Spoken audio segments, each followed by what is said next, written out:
For most of human history, surviving did not mean becoming better. It meant making trade-offs. When the human brain grew larger, it made thinking possible in new ways, but it also made birth more difficult and childhood longer. When humans learned to walk upright, their hands became free, but their bodies became easier to injure. When humans adapted to many environments, they also became less specialized for any one of them. Step by step, something was always gained, but something else quietly disappeared. Over time, humans did not simply improve. They changed in ways that are not always obvious. So if evolution never truly makes things perfect, what did humans lose along the way?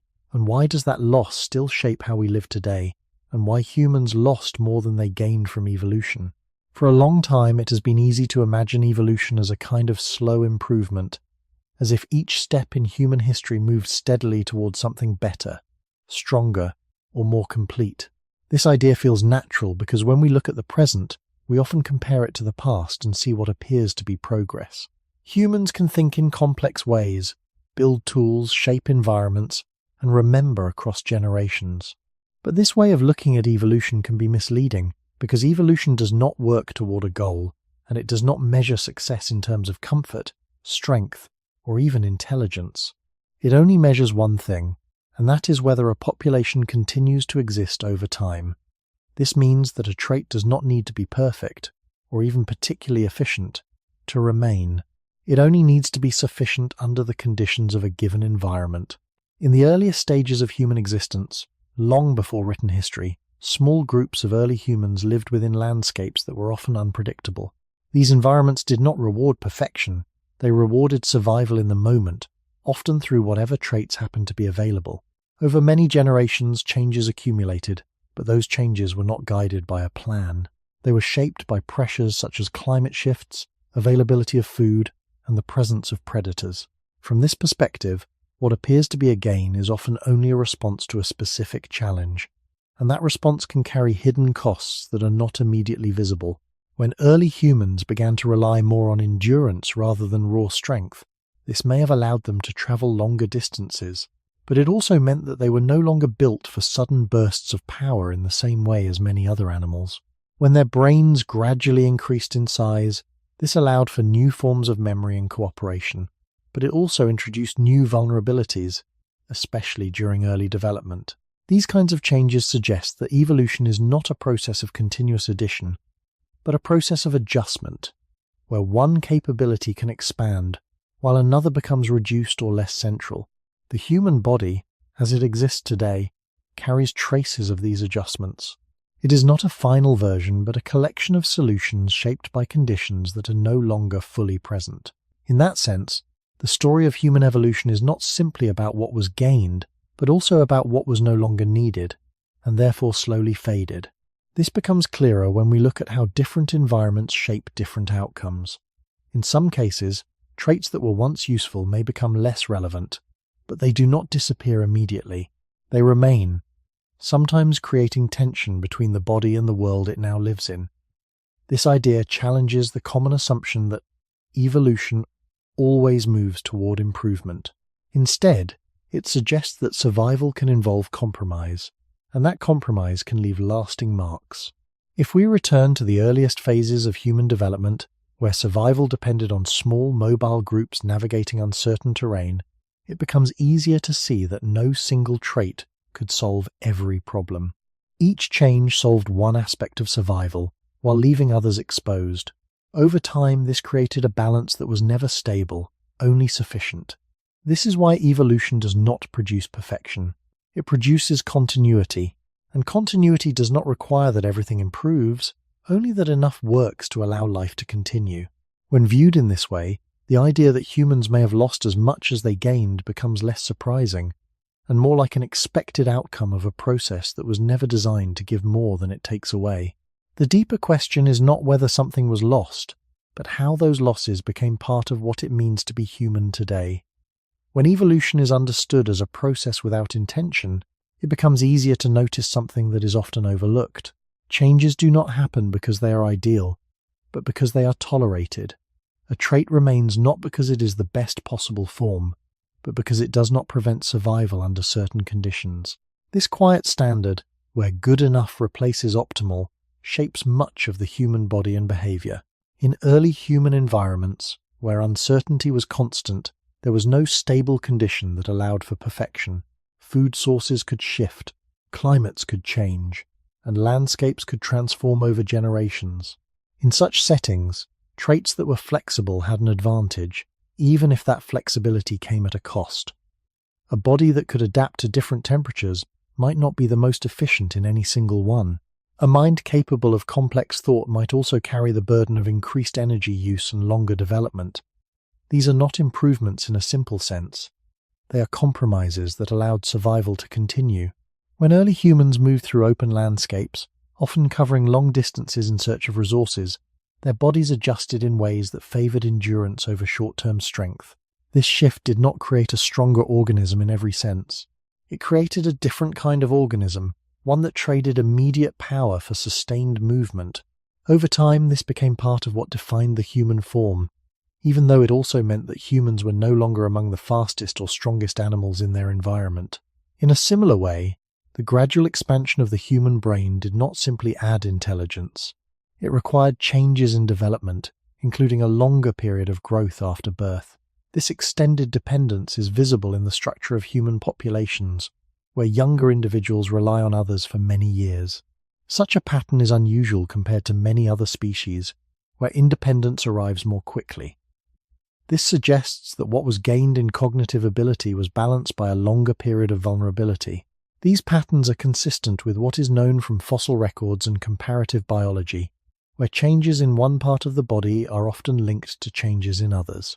Evolution works through these linked adjustments, not through isolated improvements. It is also important to recognize that traits do not disappear simply because they are no longer ideal. Many remain as part of the body's structure, even if the environment that once shaped them has changed. This creates a kind of overlap between past and present, where older adaptations exist within newer conditions. The human body, in this sense, is not fully aligned with the world it inhabits today. It carries features shaped by environments that were often more demanding, less predictable, and more physically challenging than most modern settings. This does not mean that those earlier conditions were better, but it does suggest that the body's design reflects a different balance of pressures. When thinking about what humans may have lost, it is useful to consider how certain abilities became less central over time. Skills related to immediate physical response, environmental awareness, or tolerance to hardship may not have disappeared entirely, but they may no longer be as dominant. Instead, other traits, such as social coordination or abstract thinking, became more important. This shift does not represent a simple gain. It represents a reorganization of priorities within the organism. From an archaeological perspective, this can be seen in the tools and traces left behind. Changes in tool use, settlement patterns, and mobility suggest that human survival strategies were evolving in ways that depended less on individual physical capacity and more on shared systems. These systems, while effective, also created new forms of dependence. The ability to survive became less about what a single individual could do, and more about how individuals functioned within a group. This gradual movement away from individual resilience toward collective survival is another example of how something can be gained while something else is reduced. When viewed over long periods, these adjustments accumulate into a pattern where the human form is shaped not by maximizing every trait, but by balancing many incomplete ones. This balance is not stable. It is constantly shifting as conditions change. The result is a species that is highly adaptable, but also deeply reliant on specific conditions. This reliance may not always be visible, but it is part of the underlying structure of human life. In this light, the idea of loss becomes less about something missing and more about something that has been replaced, sometimes quietly, sometimes without clear awareness. When these patterns are placed together, a different image of human evolution begins to appear, one that is slower and less certain than the idea of steady progress. Instead of moving toward a fixed goal, the human body can be understood as a record of temporary solutions, each shaped by conditions that were never permanent.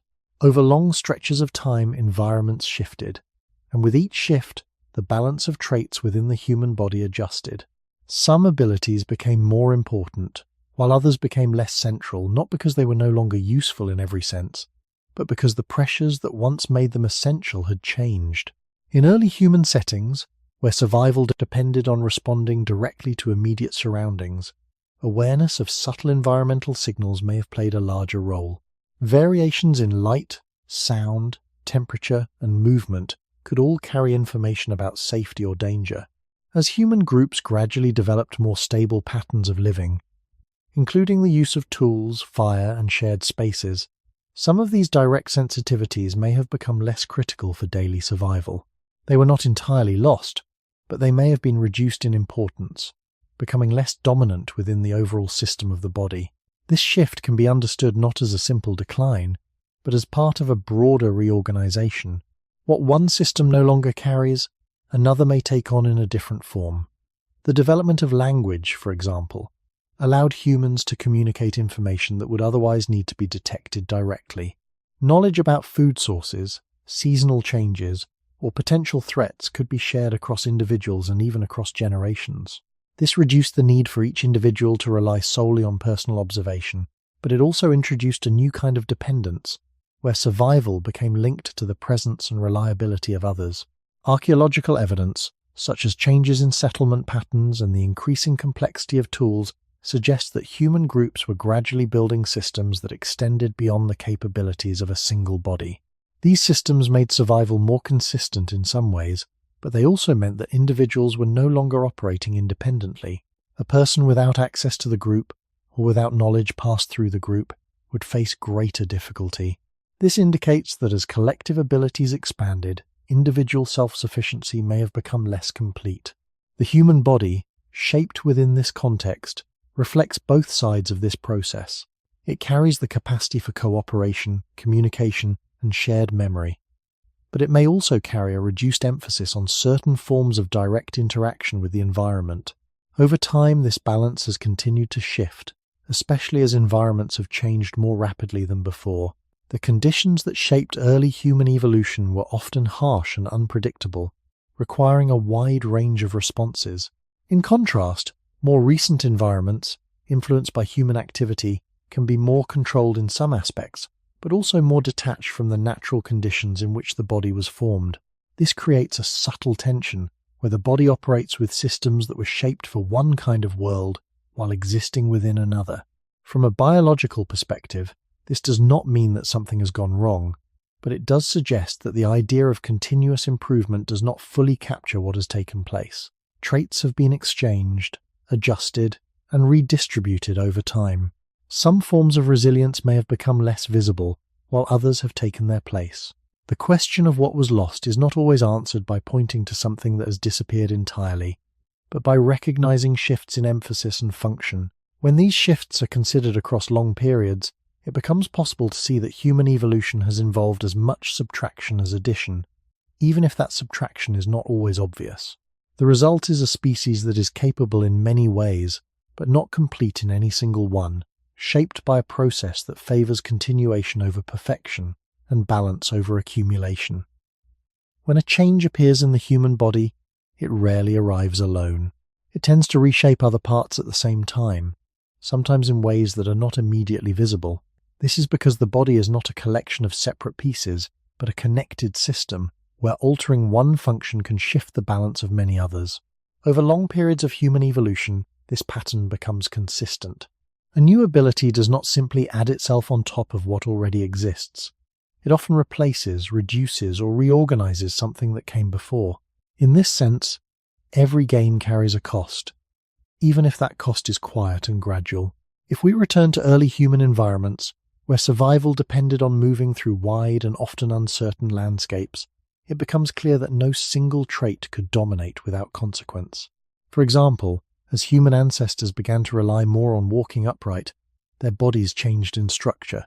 The position of the spine adjusted, the shape of the pelvis shifted, and the way weight was distributed through the legs became different. These changes allowed for efficient movement over longer distances, which may have been useful in environments where food and water were not always close by. At the same time, this new structure introduced strain in areas that were not previously under the same pressure. The lower back and joints began to carry weight in a different way, creating new forms of vulnerability. This is not a failure of the body, but a reflection of trade-offs that were accepted over time because they did not prevent survival. A similar pattern can be seen in the development of the human hand. As the hand became more capable of fine manipulation, allowing for the use of tools and more precise control of objects, it also became less suited for other functions, such as supporting the full weight of the body during movement, as seen in some other primates. This shift reflects a reallocation of function. The hand did not become universally better, it became specialized in a different direction. These kinds of adjustments can also be observed in the human brain.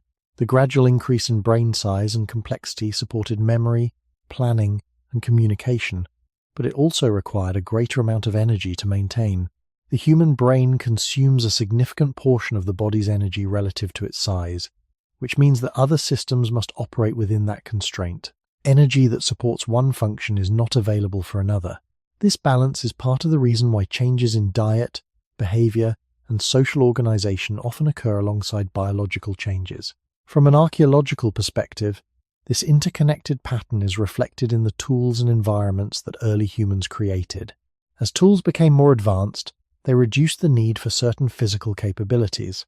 Cutting tools could replace the need for stronger jaws or teeth in processing food. Fire could reduce the need to tolerate cold temperatures.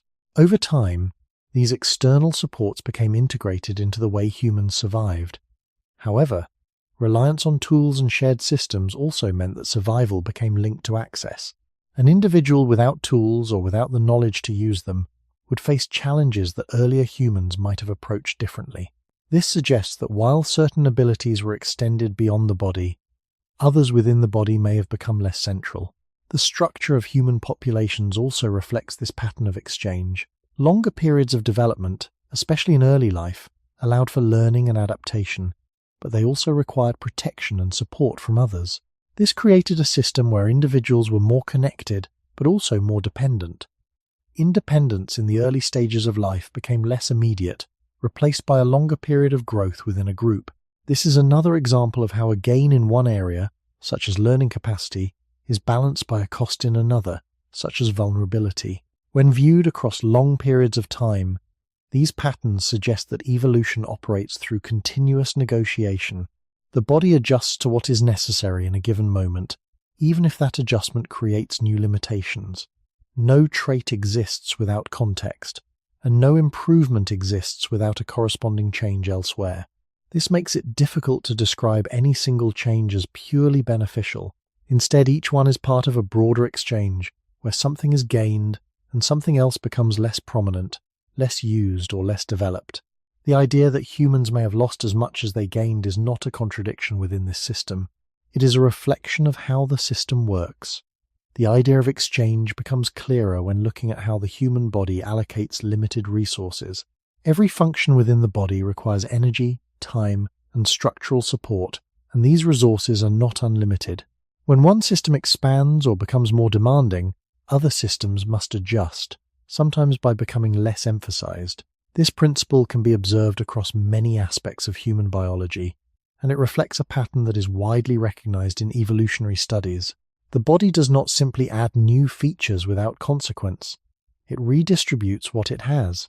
In early human environments, where food was not always predictable, the ability to manage energy efficiently was closely tied to survival. As the human brain increased in size, it required a consistent supply of energy to function. This created a situation where dietary patterns, social behavior, and even the use of tools began to shift in ways that supported this demand. Cooking, for example, made certain foods easier to digest, allowing more energy to be extracted. This change is supported by archaeological evidence of controlled fire use and altered food remains. However, this also meant that the body became more reliant on external processes to prepare food. Raw, unprocessed resources that might have been sufficient in earlier contexts were no longer used in the same way. This suggests that as internal processing demands changed, external systems became more important. In this exchange, something is gained in efficiency, but something else is reduced in independence. A similar pattern can be observed in physical structure. As human bodies became more adapted for endurance and long-distance movement, certain forms of immediate physical power became less central. The distribution of muscle mass, the shape of joints, and the mechanics of movement all reflect this shift. These changes allowed humans to move steadily across large areas, which may have been advantageous in environments where resources were spread out. At the same time, it meant that humans were not optimized for rapid bursts of speed or force compared to many other animals. This is not a deficiency, but a reflection of priorities shaped by specific conditions. When those conditions change, the balance of advantages and limitations may also change. The development of social structures introduces another layer to this exchange. As cooperation became more important, individuals could rely on shared knowledge and collective effort. This reduced the need for each person to possess every skill or respond to every challenge independently. Over time, this created a system where abilities were distributed across a group rather than concentrated within individuals. Archaeological traces, such as shared tool-making techniques and evidence of coordinated activities, support the idea that survival was becoming more collaborative. While this increased the overall resilience of the group, it also meant that individuals were more dependent on others. Isolation became more difficult, not necessarily because the body could not function alone, but because it was no longer structured to do so as effectively as before. This pattern can also be seen in the timing of development. The extended period of growth in humans allows for learning, adaptation, and integration into social systems. However, it also creates a longer phase during which individuals are less capable of independent survival. This extended vulnerability requires stable group structures and consistent care. In environments where such support is disrupted, the cost of this developmental pattern becomes more visible. This again reflects an exchange, where increased learning capacity is balanced by increased dependence. These examples suggest that the human form is shaped by a series of linked adjustments, where each change influences multiple aspects of the system. The body is not optimizing for a single outcome, but navigating a range of constraints. From the perspective of long-term survival, this approach is effective, but it does not produce a form that is strong, fast, independent, and efficient all at once. Instead, it produces a form that is sufficient across many conditions, while being limited in specific ways. When considering what may have been lost, it becomes less useful to look for a single missing trait. It becomes more meaningful to observe how emphasis has shifted. Abilities that were once central may now play a smaller role, replaced by others that fit current patterns of living. This shift is not always visible in direct ways, but it is embedded in the structure of the body and the systems that support it. Over time, these exchanges accumulate, creating a balance that reflects both what has been gained and what has quietly receded. When these exchanges are considered across many generations, they begin to form a pattern that is less about individual changes and more about a continuous rebalancing. The human body does not settle into a final arrangement where all traits are fully optimized. Instead, it remains in a state where different functions are adjusted depending on the conditions that shape them. This ongoing adjustment means that what appears to be a gain in one period may reveal its limitations in another. The effects of these trade-offs are not always immediate. Some only become visible when the environment shifts, or when the context that once supported a trait is no longer present. In early human settings where movement, resource gathering, and direct interaction with the landscape were central, the body's balance of abilities reflected those demands. Physical endurance, environmental awareness, and flexible behavior all played roles that were closely tied to survival.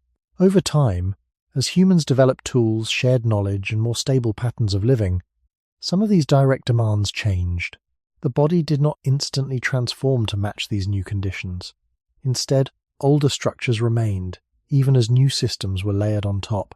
This creates a situation where the human form carries multiple layers of adaptation, each connected to different stages of its past.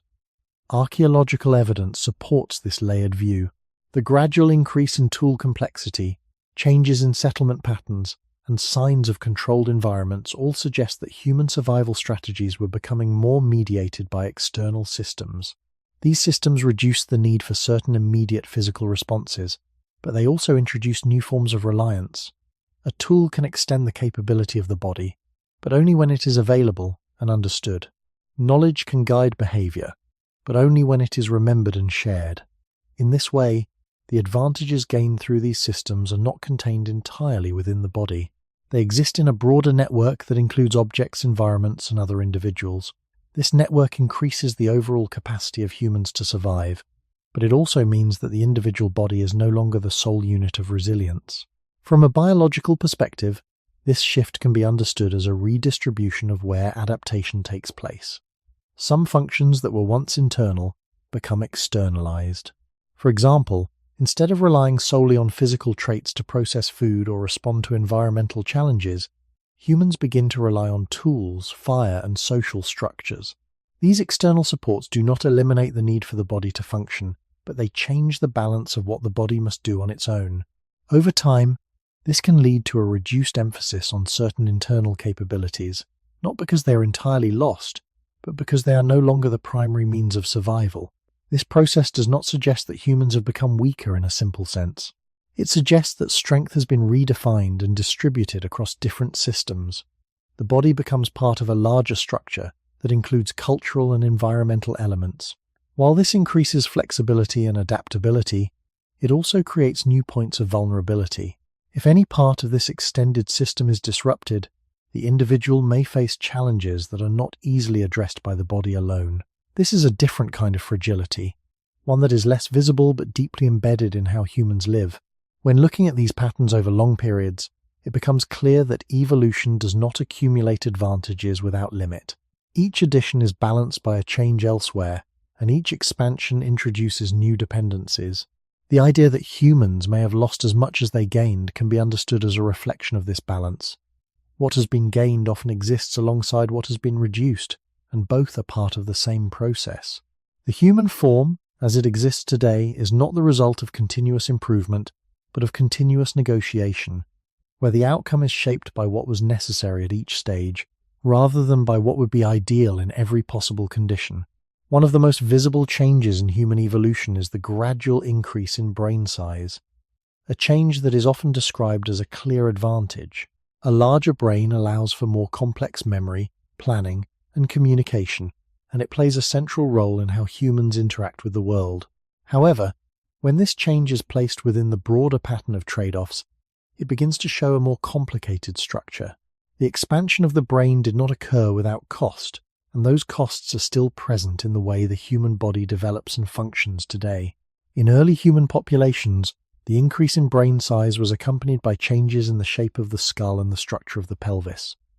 These changes created a balance that was not entirely stable. A larger head must pass through a birth canal that cannot expand indefinitely, especially in a body adapted for upright walking. This creates a constraint that is widely recognized in biological studies. Human birth is more complex and prolonged compared to many other mammals, not because it is inefficient, but because it reflects a compromise between two different adaptations. The body must allow for a brain that continues to grow, while also maintaining a structure that supports movement. As a result, human infants are born at a stage of development that is less complete than in many other species. This early stage of birth means that much of human development occurs outside the womb. The brain continues to grow, and the body continues to mature over an extended period. This pattern allows for learning and adaptation in response to the environment, but it also introduces a long phase of dependence. During this time, individuals cannot survive without care and protection. This extended vulnerability is not an accident. It is part of the same process that made a larger brain possible. In early human environments, where survival depended on small cooperative groups, this pattern may have been supported by shared care and social structures.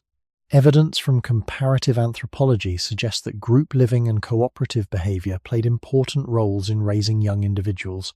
However, this also means that the survival of each individual became closely tied to the stability of the group.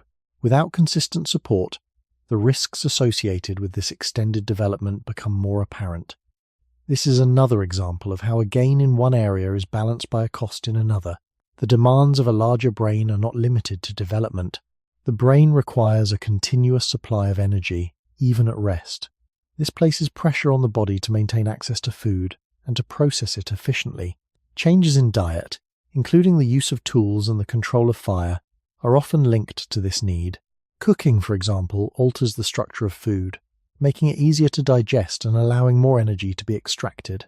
Archaeological findings of hearths and altered food remains support the idea that such practices were part of human life over long periods. These external supports help meet the internal demands of the brain, but they also create new forms of reliance. A body that depends on processed food is connected to systems that must be maintained. This relationship between internal demand and external support reflects the broader pattern of trade-offs seen throughout human evolution. The brain also introduces changes in behavior and awareness. While it allows for planning and reflection, it also makes the individual more aware of uncertainty and risk. This does not mean that early humans experienced these processes in the same way as people do today, but it suggests that increased cognitive capacity changes how information is processed and responded to. The ability to imagine future possibilities can be useful, but it also creates new forms of tension. This is not easily measured, but it is part of the broader shift associated with increased brain complexity. When viewed together, these factors suggest that the growth of the human brain is not a simple gain.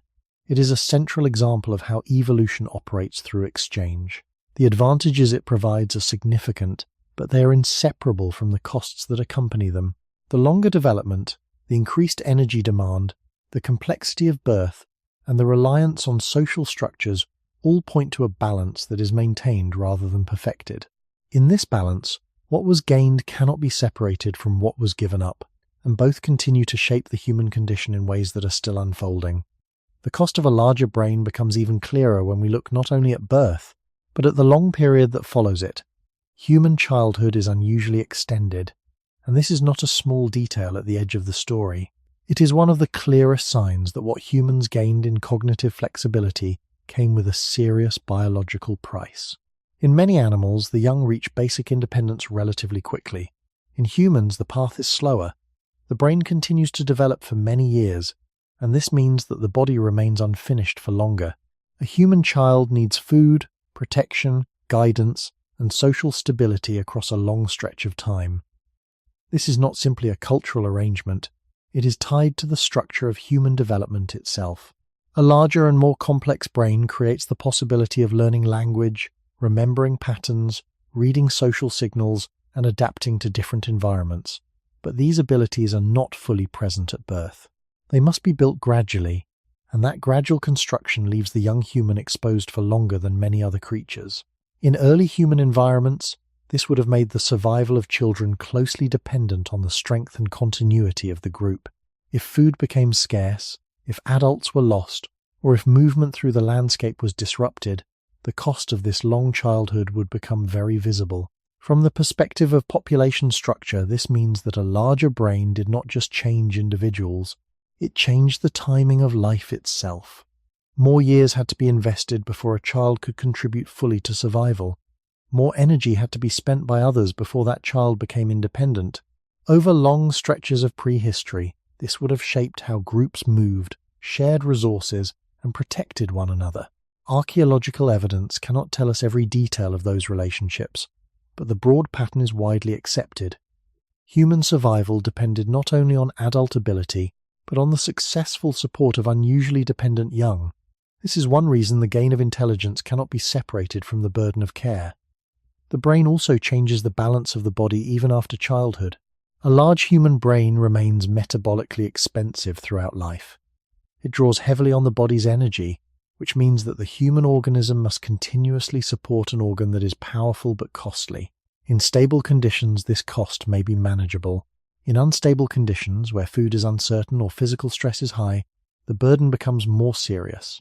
This helps explain why shifts in diet, food preparation, and social cooperation became so important in human history. The body was not just carrying a useful new organ, it was carrying an ongoing demand. That demand linked brain function to fire, to tools, to shared food, and to reliable care. In that sense, the larger brain did not simply make humans more capable, it made them more dependent on systems outside themselves. This is where the evolutionary trade-off becomes quiet, but profound. Humans gained memory, foresight, symbolic thought, and social complexity. But they also became a species whose survival depends on long development, dense cooperation, and steady energy support. The body did not become universally stronger. It became more specialized in a direction that required compensation elsewhere. This is why the human child is not just young, but profoundly unfinished, and why the human adult is not just intelligent, but deeply reliant on conditions that keep that intelligence fed and protected. If we look back toward the beginning of human life, before cities, before writing, before stable abundance, the pattern is easier to see. A bigger brain did not remove danger, it reorganized it. It shifted risk from one place to another, from immediate physical limits toward developmental fragility, energetic cost, and prolonged dependence. What humans gained in mental reach was real, but the body paid for it slowly, across birth, childhood, and the long structure of life itself. A larger brain did not only change how humans learned, remembered, or communicated. It also changed the pace and fragility of human life in a way that can still be felt when the subject is viewed across deep time. Once brain growth became central to the human form, the entire species had to reorganize around it. Birth became more difficult, childhood became longer, and the path from infancy to adulthood became more uncertain. This is why the human brain should not be understood as a simple gift added on top of an otherwise unchanged body. It was part of a larger exchange that altered development, energy use, and dependence all at once. In early human environments where groups moved through changing landscapes and resources were never guaranteed, this mattered greatly. A species with highly dependent young must carry more of its future in a fragile form. Children who need many years of protection represent possibility, but also risk. They require adults who can feed them, watch over them, and remain socially connected long enough for development to continue. This means that the larger brain did not only reshape the skull, it reshaped the structure of generations.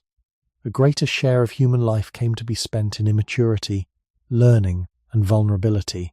From the viewpoint of population survival, this is a serious cost. A species that invests heavily in each child cannot recover from disruption in the same way as a species whose young become independent quickly. If environments shifted too sharply, if food failed, or if group stability weakened, the burden of this long developmental period would become more severe.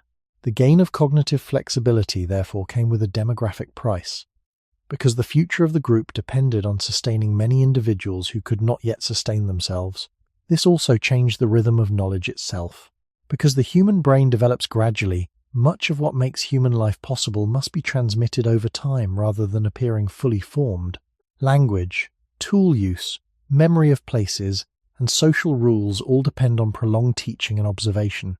This gave humans remarkable cultural depth, but it also meant that survival became tied not just to the body, but to the continuity of learning. A child separated from knowledge, from caregivers, or from stable social life would not simply lose comfort. That child would lose access to the very processes that turn a vulnerable body into a capable adult.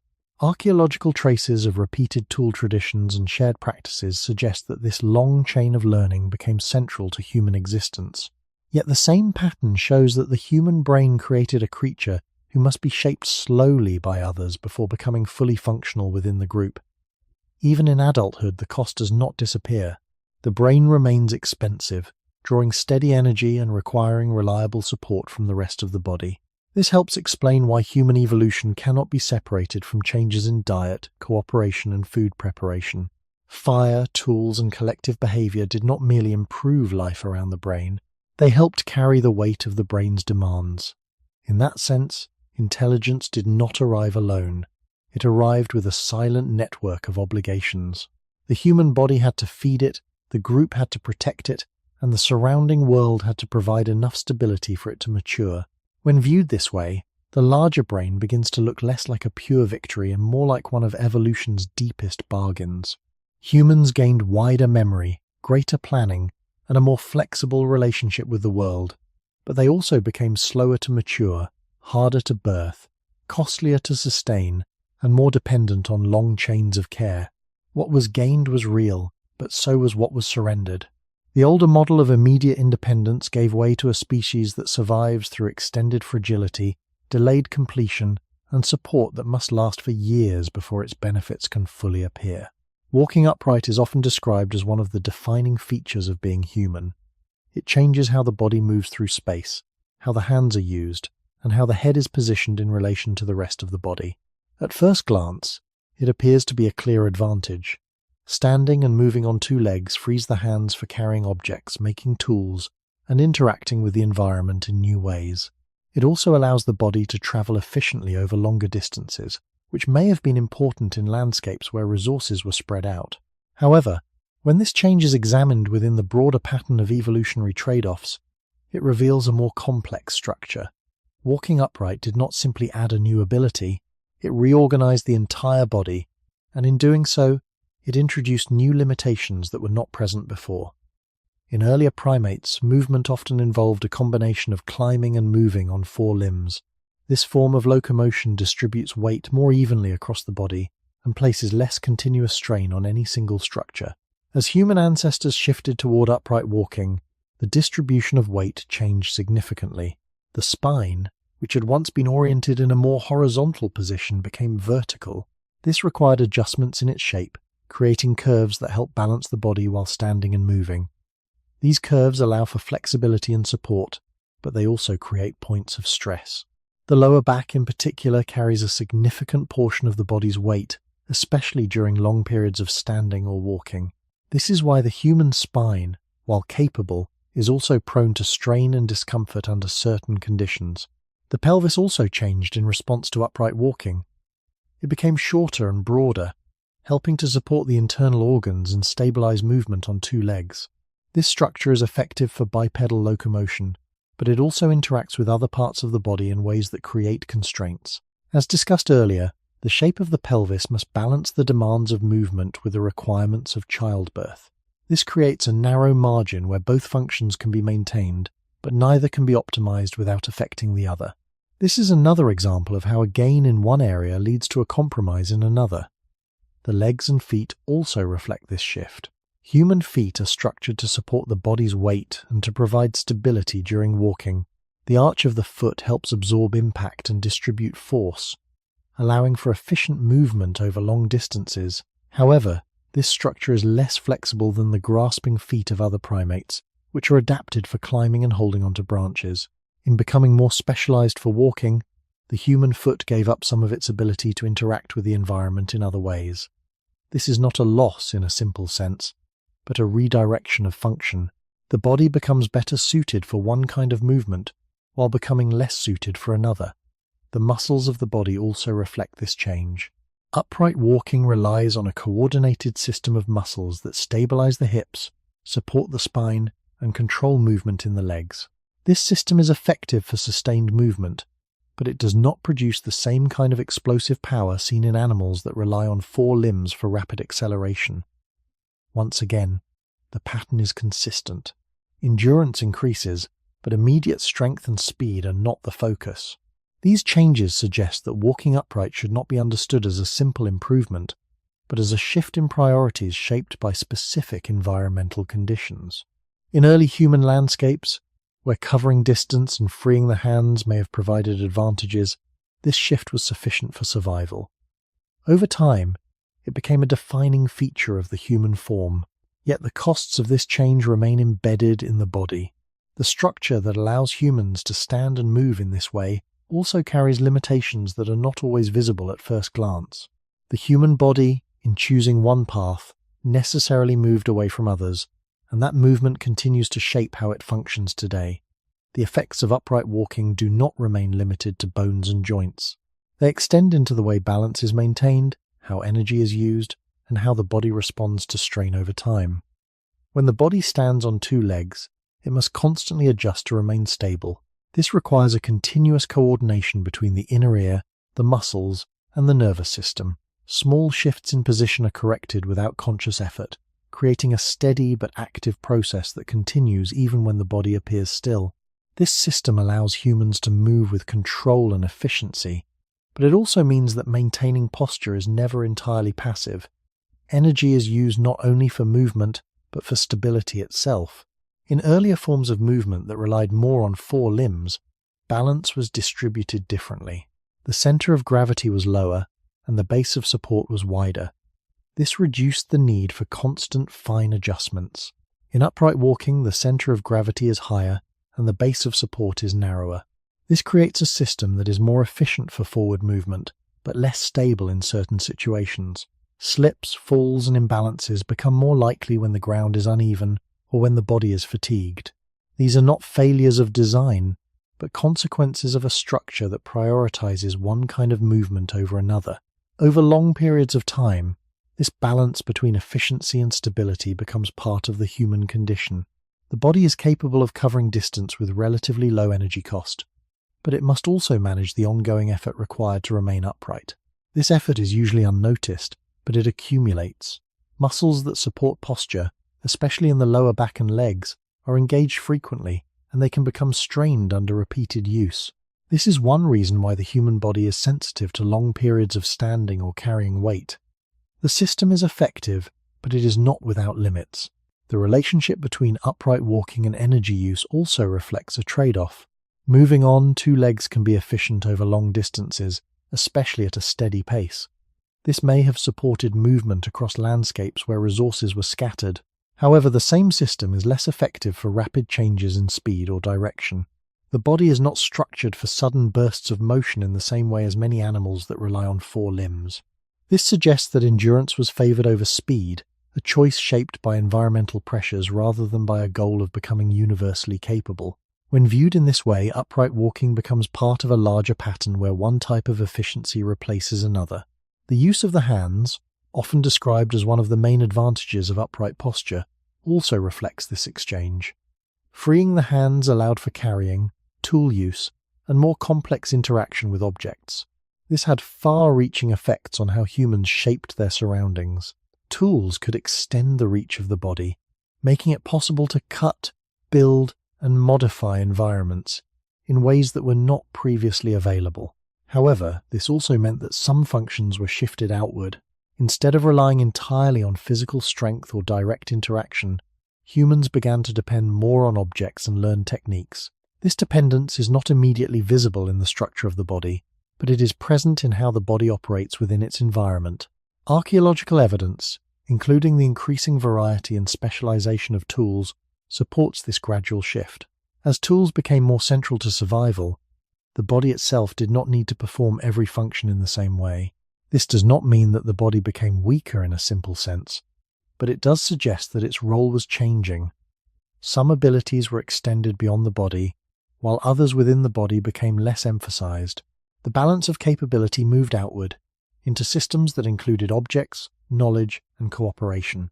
When these elements are considered together, upright walking can be understood not just as a physical change, but as a transformation that influenced many aspects of human life.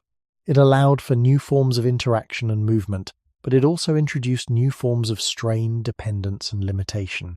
The body gained a different kind of freedom, but that freedom came with a structure that must constantly manage its own balance, both physically and functionally, within a changing environment. Over long periods of time, the shift to upright walking did more than change how the body moved. It quietly reshaped the relationship between the human body and the environments it could move through with ease. When movement depends on two legs, the kinds of terrain that can be crossed comfortably become more limited. Smooth ground, open landscapes, and relatively stable surfaces support this form of movement well. In contrast, environments that require frequent climbing, gripping, or navigating vertical space are less suited to a body designed for upright walking. This does not mean that humans cannot enter such environments, but it does mean that they do so with less efficiency compared to organisms whose bodies are structured for those conditions. In earlier stages of primate evolution, the ability to move through trees or uneven terrain provided access to food and safety that did not depend on open ground. As the human body shifted toward bipedal movement, that direct interaction with vertical environments became less central. The hands, no longer used for locomotion, gained precision, but they lost the continuous strength and structural role they once had in supporting movement. The feet, shaped for stability and forward motion, became less capable of gripping or adapting to irregular surfaces in the same way. These changes suggest that upright walking did not expand all possibilities equally. It made certain paths easier while making others less accessible. This is another form of trade-off, where a gain in one direction is paired with a reduction in another. The environments in which early humans lived were not uniform. They included a mix of open areas, wooded regions, and changing climates. The shift to upright walking likely interacted with these environments in complex ways. In open landscapes, Where visibility and distance mattered, standing upright may have offered advantages in detecting movement or traveling between resource locations. In more densely structured environments, where climbing and gripping were important, the same body would face different challenges. This suggests that the human form was not perfectly matched to every environment it encountered, but rather carried a set of adaptations that worked well enough across a range of conditions. Over time, this good enough balance became part of the species, even if it meant that certain abilities were no longer as strong as they once were. Archaeological traces, such as the distribution of early human sites and the types of tools used, indicate that humans adapted their behavior to match the strengths and limitations of their bodies. Tools could compensate for reduced climbing ability. Fire and shelter could reduce exposure to environments that were harder to navigate physically. These external strategies did not eliminate the body's limitations, but they allowed humans to work around them. This is an important point, because it shows that the body did not need to regain what was reduced. Instead, new systems were created to support survival in different ways. This reinforces the idea that evolution does not simply build on top of itself. It redirects effort, sometimes away from the body and into the environment. The long-term result of upright walking is therefore not just a change in posture, but a shift in how humans relate to space. Movement becomes more linear, focused on distance rather than vertical complexity. Interaction with the ground becomes more central than interaction with structures above it. This shapes not only physical ability, but also patterns of travel, settlement, and resource use. From a biological perspective, the body carries the memory of this shift. The spine balances weight vertically, the hips stabilize forward motion, and the feet absorb the repeated impact of walking. These features allow for a distinctive way of moving through the world, but they also reflect the paths that were left behind. The ability to grip with the feet, the structural use of the hands in movement, and the ease of navigating vertical spaces are no longer central. They have not vanished entirely, but they are no longer the primary mode of interaction. When viewed through the lens of trade-offs, upright walking becomes another example of how evolution shapes the body through selection rather than perfection. The human form gained a new way of moving, one that supported endurance and freed the hands, but it also stepped away from other forms of movement that were once part of its past. This change did not make the body complete. It made it different, with a set of abilities that are effective within certain conditions and limited within others, reflecting a balance that continues to define how humans exist within their environments today. When the human body is compared with many other animals, one pattern becomes difficult to ignore. Humans are not the fastest, not the strongest, and not the most physically resilient in extreme conditions. This observation is not new, but it takes on a different meaning when placed within the context of evolutionary trade-offs. The human body did not evolve to dominate in any single physical category. Instead, it shifted away from certain forms of strength and speed, while developing other ways to survive. This shift suggests that something was not only gained, but also reduced along the way. In early human environments, physical ability still mattered. Movement across landscapes, access to food, and responses to danger all depended on the body. However, the kind of physical ability that became central was not the same as in many other species. Rather than relying on short bursts of speed or overwhelming strength, humans appear to have developed a different strategy. Endurance, the ability to sustain activity over longer periods, became more important. This is supported by anatomical features such as the structure of the legs, the presence of sweat glands that help regulate temperature, and the ability to maintain a steady pace over distance. These features suggest a body adapted for persistence rather than immediate power. While this shift provided certain advantages, it also meant that other forms of physical capability became less emphasized. Compared to many animals, humans cannot accelerate as quickly, cannot reach the same top speeds, and cannot rely on raw force in the same way. This does not mean that the human body is weak, but it does mean that it is specialized in a different direction. In becoming capable of sustained effort, it moved away from the extremes of speed and strength that define many other species. This is another example of how evolution shapes ability through balance rather than accumulation. The structure of human muscles reflects this pattern. Muscle fibers can be broadly associated with different functions, including those that support endurance and those that support rapid, powerful movement. The distribution of these fibers in humans suggests a system that supports long-duration activity more consistently than short, explosive effort. This aligns with the idea that early human survival may have involved tracking, gathering, and moving across large areas rather than relying on sudden physical dominance. However, this distribution also means that humans are not optimized for immediate physical confrontation in the way that some other animals are. The body has traded one kind of capability for another. Environmental factors also play a role in this shift. In open landscapes where prey or resources may need to be followed over distance, endurance can be more useful than speed. In such settings, the ability to regulate body temperature through sweating allows humans to continue moving, even in warm conditions where other animals may need to rest. This is often discussed in relation to persistence hunting, a strategy in which prey is followed until it becomes exhausted. While the exact role of this behavior in early human life is still studied and not fully resolved, the broader pattern of endurance adaptation is widely accepted. It reflects a body designed to operate over time rather than in brief moments of intensity. At the same time, this form of adaptation introduces limitations. A body that is efficient over long distances may not be as capable in situations that require sudden bursts of action.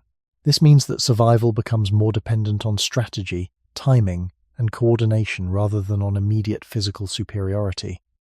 This shift is also visible in the increasing importance of tools and cooperation. Instead of relying solely on the body to overcome challenges, humans began to extend their capabilities through external means. Tools could amplify force, and groups could combine effort, reducing the need for any single individual to possess extreme physical strength. Archaeological evidence of tool use and coordinated activity supports this transition. However, it also indicates that the body alone was no longer the central source of power. Capability became distributed across systems rather than concentrated within the individual. When these elements are considered together, the human body appears less like a form that has accumulated every advantage and more like one that has redirected its strengths. Speed and power became less central, while endurance, cooperation, and external support became more important. This redirection allowed humans to survive in a range of environments, but it also meant that certain physical abilities were no longer as prominent as they might have been in earlier stages. The idea that something was lost is not always visible in what is absent, but in what is no longer emphasized. The human body carries the result of this shift, shaped not by maximizing every form of strength, but by choosing a different balance that continues to define how it moves, works, and survives today. The reduction in speed and raw strength becomes more meaningful when placed against the kinds of environments early humans had to navigate. In landscapes where danger could appear suddenly, and where other animals possessed clear physical advantages, relying on the body alone would not have been enough. This does not mean that early humans were incapable, but it suggests that their survival depended on a different balance of abilities. Instead of matching the strength or speed of other species, humans appear to have relied on timing, awareness, and persistence. This shift is supported by patterns in anatomy, but also by the traces left in the archaeological record, where tools and coordinated behavior become increasingly visible over time. In earlier forms of primate movement, strength often plays a direct role in survival. Climbing, gripping, and short bursts of force are essential in navigating complex environments such as forests. As the human body moved away from these forms of movement and toward more sustained walking and running, the role of immediate power became less central. The muscles of the upper body, while still capable, are not structured for the same continuous load-bearing functions seen in other primates. The lower body, adapted for endurance, carries the primary burden of movement. This reallocation of effort suggests that the human body did not lose strength entirely, but redistributed it in a way that supports different kinds of activity. However, this redistribution also means that humans are less capable in situations that require sudden physical dominance. When facing an animal that can move faster, strike harder, or climb more effectively, the human body alone does not provide a direct advantage. This limitation is not hidden. It is part of the design that reflects a long process of trade-offs. In response, humans appear to have developed strategies that do not depend on immediate physical superiority. Tools extend the reach and impact of the body. Coordination within a group allows for shared effort. Knowledge of the environment can reduce the need for direct confrontation. These elements shift the focus from individual strength to collective and strategic capability. Archaeological evidence of stone tools, hunting patterns, and repeated site use supports the idea that human survival was increasingly shaped by such strategies. Yet these strategies also introduce a different kind of dependence. A tool must be made, maintained, and used correctly. A group must remain organized and stable. Knowledge must be passed from one generation to the next. Without these elements, the limitations of the body become more visible. This suggests that as humans moved away from relying on raw physical ability, they moved towards systems that required continuity and cooperation. The body alone was no longer enough, but the systems that replaced it were not guaranteed. They had to be sustained over time. Environmental conditions also interact with this pattern. In open areas where endurance could be used effectively, humans may have been able to outlast other animals over long distances. In more complex terrains, where climbing or rapid escape was necessary, the same body would face greater challenges. This variation highlights that the human form is not universally optimized. It carries strengths that are effective in certain conditions and limitations that become more apparent in others. This balance is consistent with the broader idea that evolution does not produce perfection, but sufficiency under specific circumstances. The reduction in speed and strength, therefore, does not represent a simple loss, but a shift in how survival is achieved. However, when viewed alongside the increased reliance on tools, groups, and knowledge, it becomes clear that something has changed in the relationship between the individual and the environment. The body no longer carries the full weight of survival in the same way. It is supported by external systems, and in turn, it depends on them. This creates a form of resilience that is distributed, but also a form of vulnerability that is shared. If any part of this system fails, the limitations of the body can no longer be fully compensated. In this sense, what humans gained in flexibility and strategy may have come with a quiet reduction in direct physical capability. The body did not become weaker in isolation, but it became less central as the sole means of survival. This shift, while effective, is another example of how evolution changes the balance of abilities rather than simply adding to them. When these patterns are followed across longer stretches of time, the change in human physical ability becomes less about a single loss and more about a shift in what the body is expected to do. The human body did not simply become less strong or less fast. It became part of a different system of survival, where direct physical performance was no longer the only or even the primary factor. This shift can be understood by looking at how effort is distributed. In many animals, survival depends heavily on what the body can achieve in a short moment. Speed can determine escape, strength can determine dominance, and immediate physical response can decide whether an individual survives a sudden threat. In humans, while these factors still matter, they are not always the defining element. Instead, survival often depends on actions that unfold over longer periods, such as tracking, planning, coordinating, and remembering. These are processes that rely less on the body acting alone and more on the interaction between the body, the mind, and the surrounding system. This change does not remove physical limits. It changes how those limits are managed. The body becomes one part of a larger structure that includes tools, knowledge, and social relationships. From an archaeological perspective, this is reflected in the increasing complexity of material culture. Tools become more varied and specialized, suggesting that tasks are being approached through technique rather than through raw force. This does not mean that strength is no longer useful, but it does mean that it is no longer the only path to achieving a goal. Over time, the need for extreme physical capability within a single individual may have decreased, as functions were shared or supported by external means. This sharing of function introduces a subtle form of dependency. If strength is extended through a tool, then the absence of that tool reveals the underlying limitation. If coordination replaces individual speed, then the absence of the group changes what is possible. This is not necessarily a weakness, but it is a change in how resilience is structured. The human body becomes less isolated in its function and more integrated into systems that must be maintained. In early human environments, maintaining these systems would have required stability within the group, continuity of knowledge, and access to materials. When any of these elements were disrupted, the balance could shift, and the limits of the body would become more apparent. Environmental context continues to shape how these trade-offs are experienced. In settings where long-distance movement and endurance are useful, the human body can perform effectively. In situations that demand rapid acceleration, immediate force, or independent physical dominance, its limitations become more visible. This does not imply that the body has failed, but it does suggest that it is specialized in a way that reflects past conditions rather than every possible condition. The body carries the memory of those conditions in its structure. The longer legs, the ability to regulate temperature through sweating, and the distribution of muscle all point to a form designed for sustained effort. At the same time, the relative lack of speed and power compared to many animals indicates that other forms of capability were no longer emphasized.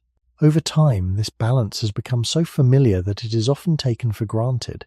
The human form is seen as complete, rather than as the result of a series of exchanges. Yet when placed within the broader view of evolution, it becomes clear that what appears to be a stable set of abilities is actually the outcome of many adjustments, each shaped by specific pressures. The loss of certain forms of strength and speed is part of this process. It is not an isolated event, but one element in a wider pattern where abilities are redistributed rather than simply accumulated. When this is considered alongside the growth of cognitive and social systems, the picture becomes more complete. Humans did not become physically dominant in the traditional sense. They became capable in a different way, one that relies on endurance, cooperation, and the extension of ability beyond the body. This form of capability is effective, but it is also conditional. It depends on the presence of systems that support it. Without those systems, the body alone reflects the trade-offs that shaped it. In this sense, what was lost is not always something that can be pointed to directly, but something that is revealed when the body is considered on its own, apart from the networks that now surround it. The human body was shaped over a long period of time within environments that were often unstable, physically demanding, and closely tied to natural cycles. Movement across land, exposure to changing weather, and direct interaction with food sources were not occasional events, but continuous conditions of life. In these settings, the body did not exist apart from the environment. It was part of it, responding to it in ways that were immediate and constant. Over time, this relationship influenced how the body regulated temperature, processed food, and maintained balance during movement. These features were not designed for comfort, but for functioning within a world where stability was never guaranteed.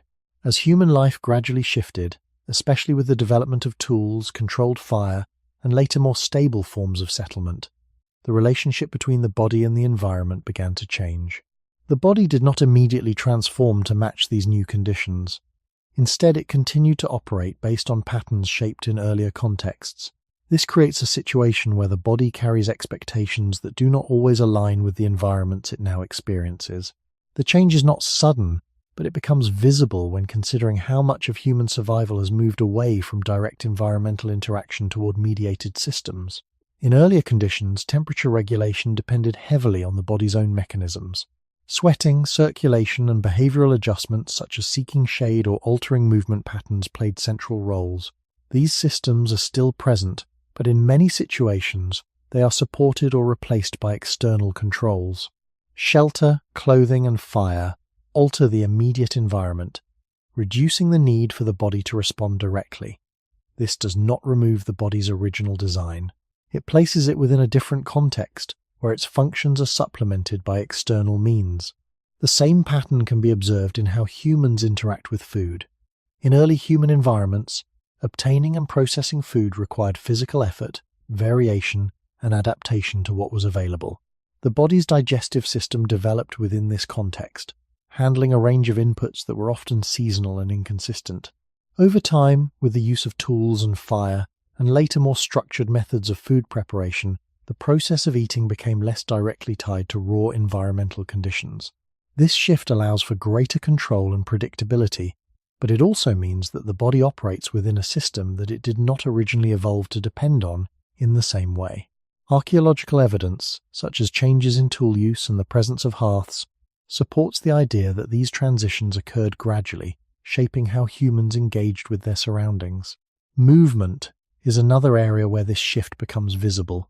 The human body is structured for regular activity, including walking, carrying, and navigating varied terrain. In earlier environments, such movement was not optional. It was required for survival. As conditions changed and certain aspects of life became more stable, the need for continuous movement could decrease in specific contexts. The body, however, still reflects the demands of earlier patterns. Its structure suggests a system built for regular use, even if the surrounding environment no longer requires the same level of physical engagement. This creates a subtle difference between what the body is prepared to do and what it is often asked to do. From a broader perspective, these changes suggest that humans have not simply adapted to new environments by altering the body itself. Instead, they have altered the environment to match certain needs, creating spaces that reduce immediate physical demands. This approach increases comfort and stability in many ways, but it also changes the balance between internal capability and external support. The body becomes part of a system where not all functions are expressed to the same degree as before. Some remain active, others become less central, and new dependencies form around the structures that support daily life. This does not mean that the earlier environment was more suitable in every sense, but it does suggest that the body's design reflects a different set of conditions than those it now experiences. When considering what may have been lost, it becomes less about identifying a single missing ability and more about recognizing how the connection between the body and its original environment has shifted. The human form still carries the imprint of those earlier conditions, even as it moves within a world that no longer mirrors them closely. This growing distance between the human body and its older environment can also be seen in the way the body responds to rhythm and uncertainty. For most of human history, life unfolded under conditions that changed with daylight, season, temperature, and the movement of animals and plants. The body was not only exposed to these shifts, it depended on them. Light and darkness helped regulate rest and activity. Changes in weather influenced movement, shelter, and the search for food. Periods of abundance and scarcity were not unusual interruptions, but recurring features of life. Within such conditions, the body developed systems that could respond to variation rather than constancy. This is important because it suggests that the human organism was not formed in a world of steady comfort. It was formed in a world where adjustment was normal. As human life became more buffered by fire, shelter, stored resources, and later more controlled living spaces, that older rhythm did not disappear from the body. It remained, even while the surrounding environment became more stable in certain ways. This creates a quiet mismatch. The body still carries mechanisms shaped by fluctuation, but it increasingly lives within conditions that reduce fluctuation. Temperature can be moderated, darkness can be delayed, food can be made more consistent, movement can be reduced. These changes may increase safety and predictability, but they also mean that the body is no longer engaging the world in the same direct way that shaped its long history. From the perspective of biological function, this matters because many systems do not simply respond to one fixed state, they respond to change itself. The body regulates energy, rest, and alertness through patterns that were formed within variable surroundings. When those surroundings become more uniform, the body does not instantly rebuild itself. It continues to operate with expectations set by older conditions. This does not mean that the past was healthier or easier. It means that the body's timing and structure reflect pressures that are older than many of the spaces humans now occupy. Archaeological evidence helps place this in context. The repeated use of fire, the gradual appearance of more stable camps, and later the development of settlements show that humans increasingly change their environments rather than only adapting their bodies to them. This is one of the great strengths of the species. Humans learn to create protective layers between themselves and the outside world, yet every protective layer also reduces certain kinds of direct contact. Fire reduces cold exposure, shelter reduces weather exposure, stored food reduces immediate dependence on what the landscape offers that day. These changes are practical and often necessary, but they also shift where resilience is located. Some resilience stays in the body, while some moves outward into systems, objects, and built space. Over long stretches of time, this outward movement becomes a defining feature of human life. The body does not stop being biological, but it becomes increasingly supported by conditions it did not originally create for itself in earlier stages of evolution. This helps explain why human survival cannot be understood only by studying the body in isolation. The body is part of a larger arrangement, and that arrangement has changed faster than the body itself. In earlier landscapes, direct awareness of terrain, weather, seasons, and distance would have been woven into daily life. That awareness was not decorative. It was part of survival. As more of life became structured by controlled environments, some of that immediate relationship with the outside world may have become less central. The body still carries the capacity to respond, but the need to do so every day may be reduced. In that sense, something subtle may have been lost. Not necessarily a dramatic ability, but a constant intimacy with the natural pressures that once shaped the species from the beginning. The human organism still belongs to that older story, even when it lives inside newer forms of protection. What evolution produced was a body ready for variation, movement, exposure, and uncertainty. And the further human life moves from those original conditions, the more clearly the gap between body and world begins to appear. When this distance between the body and its older environments is followed to its deeper point, the question is no longer only where humans live, but what kind of world the body still expects. The human organism was shaped across long stretches of time in conditions where stability was limited, effort was regular, and the natural world was not background but immediate reality. Ground had to be crossed on foot, weather had to be endured, and the availability of food could not be assumed from one day to the next. In such a setting, the body did not merely survive inside nature. It was continuously trained by it. Muscles, temperature regulation, sleep patterns, digestion, and attention were all part of a system responding to changing outside conditions. This does not mean that earlier human life was better or more balanced in a simple sense.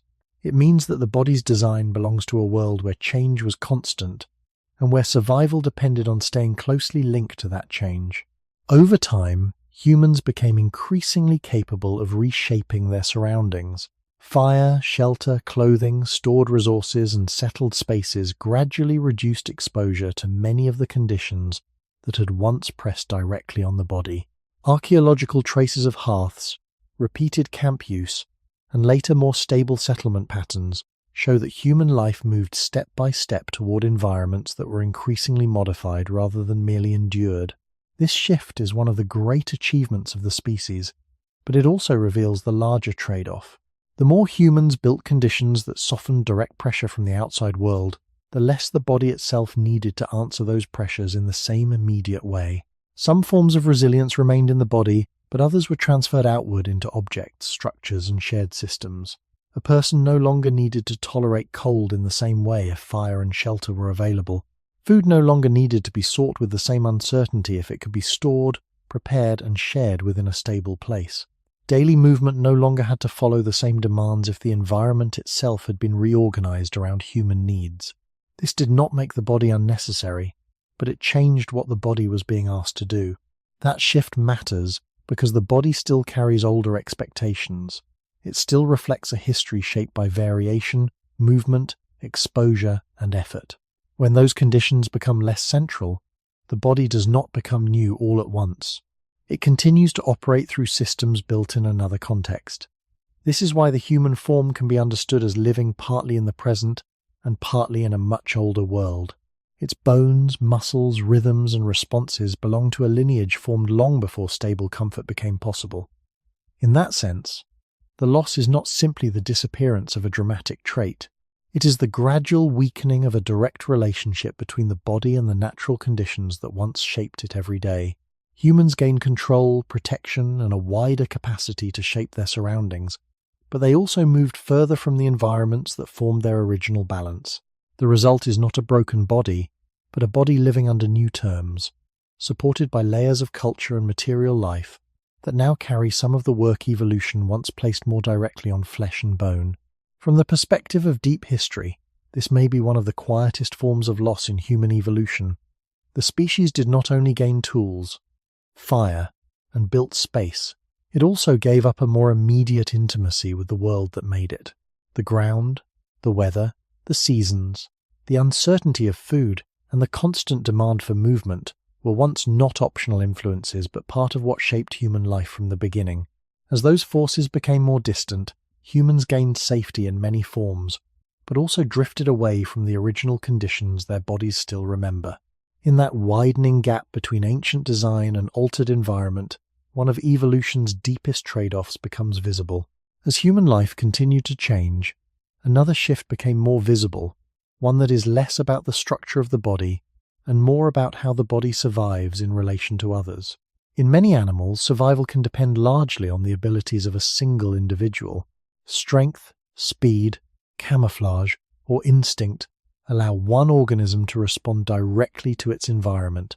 In humans, while individual ability still matters, it becomes increasingly clear that survival is not carried by the individual alone. It is shared, distributed across a group, and maintained through connections that extend beyond a single body. This pattern suggests that something changed in how independence is defined. The human organism did not become self-sufficient in every condition. It became part of a system where survival depends on others in ways that are deeper and more continuous than in many other species. In early human environments, this would have been especially important. Movement across large areas, the need to locate food, and the care required for young individuals all placed demands that could not always be met by one person alone. Evidence from anthropology and archaeology supports the idea that cooperation played a central role in human survival. Shared tool use, coordinated movement, and signs of group living indicate that individuals were not operating in isolation. Instead, they were part of networks where roles could be divided and support could be exchanged. This does not mean that early humans lacked individual skill. It means that those skills were often integrated into a larger system. Over time, this system became more complex, and the reliance on it became more pronounced. One of the clearest signs of this shift is the extended period of human development. As discussed earlier, human children require long-term care, which cannot be provided by a single individual under all conditions. This creates a structure where multiple members of a group contribute to survival, not only for themselves but for others.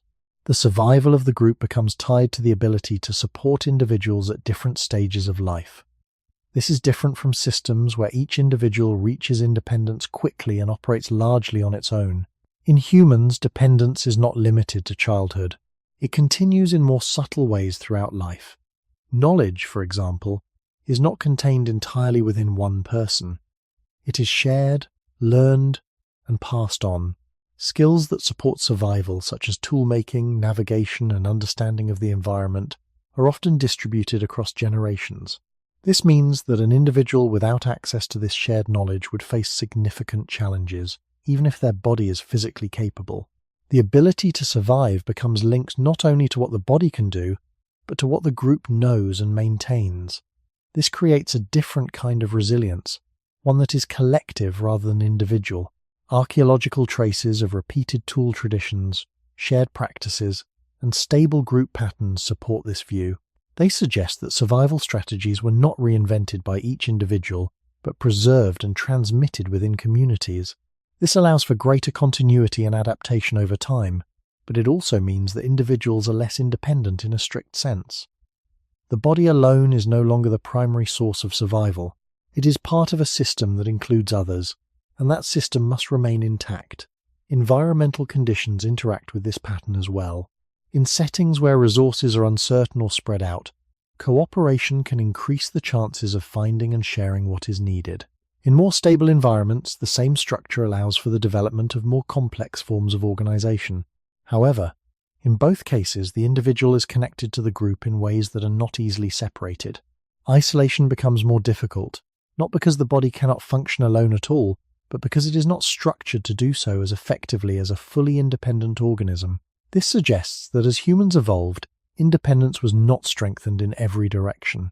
In some ways, it may have been reduced, replaced by a form of survival that depends on connection. This is another example of how evolution operates through trade-offs. The human species gained the ability to cooperate, share knowledge, and build systems that extend beyond the individual. At the same time, it became more dependent on those systems. The body is still capable, but it no longer carries the full responsibility for survival on its own. That responsibility is distributed, and with that distribution comes a different kind of vulnerability, one that is not always visible, but is deeply embedded in how humans live and survive. This growing dependence on others did not happen only because human life became socially rich. It happened because the structure of human survival gradually made isolation less practical.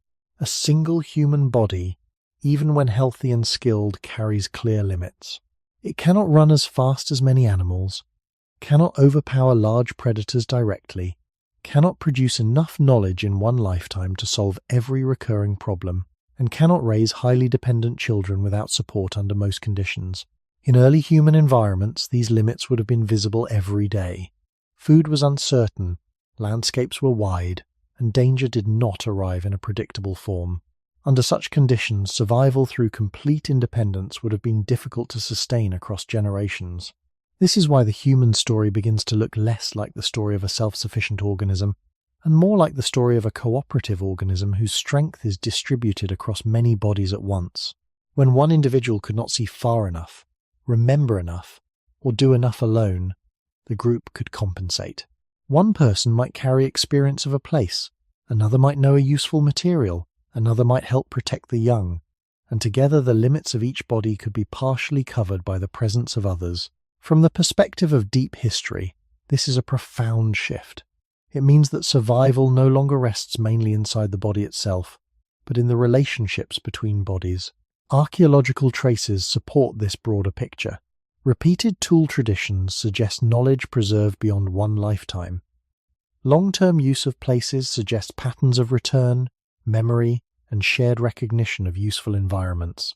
Evidence of care in some ancient human remains, including individuals who appear to have survived injury or physical difficulty for extended periods, is often interpreted as a sign that others helped sustain them. The details are never complete, and caution is necessary, but the wider pattern is widely accepted. Human survival increasingly depended on cooperation, memory, and support that extended beyond the isolated individual. This also changes the meaning of ability. A human does not need to carry every survival function alone if the group carries them together. That creates flexibility, but it also reduces strict independence. Knowledge becomes social, protection becomes shared. Even food becomes part of a network of exchange rather than a purely individual achievement. In that sense, the gain is real, because groups can do what single bodies cannot. Yet the loss is also real, because an individual separated from the group may be far less capable than the species appears when viewed as a whole. This difference between individual weakness and collective strength may be one of the most important trade-offs in human evolution.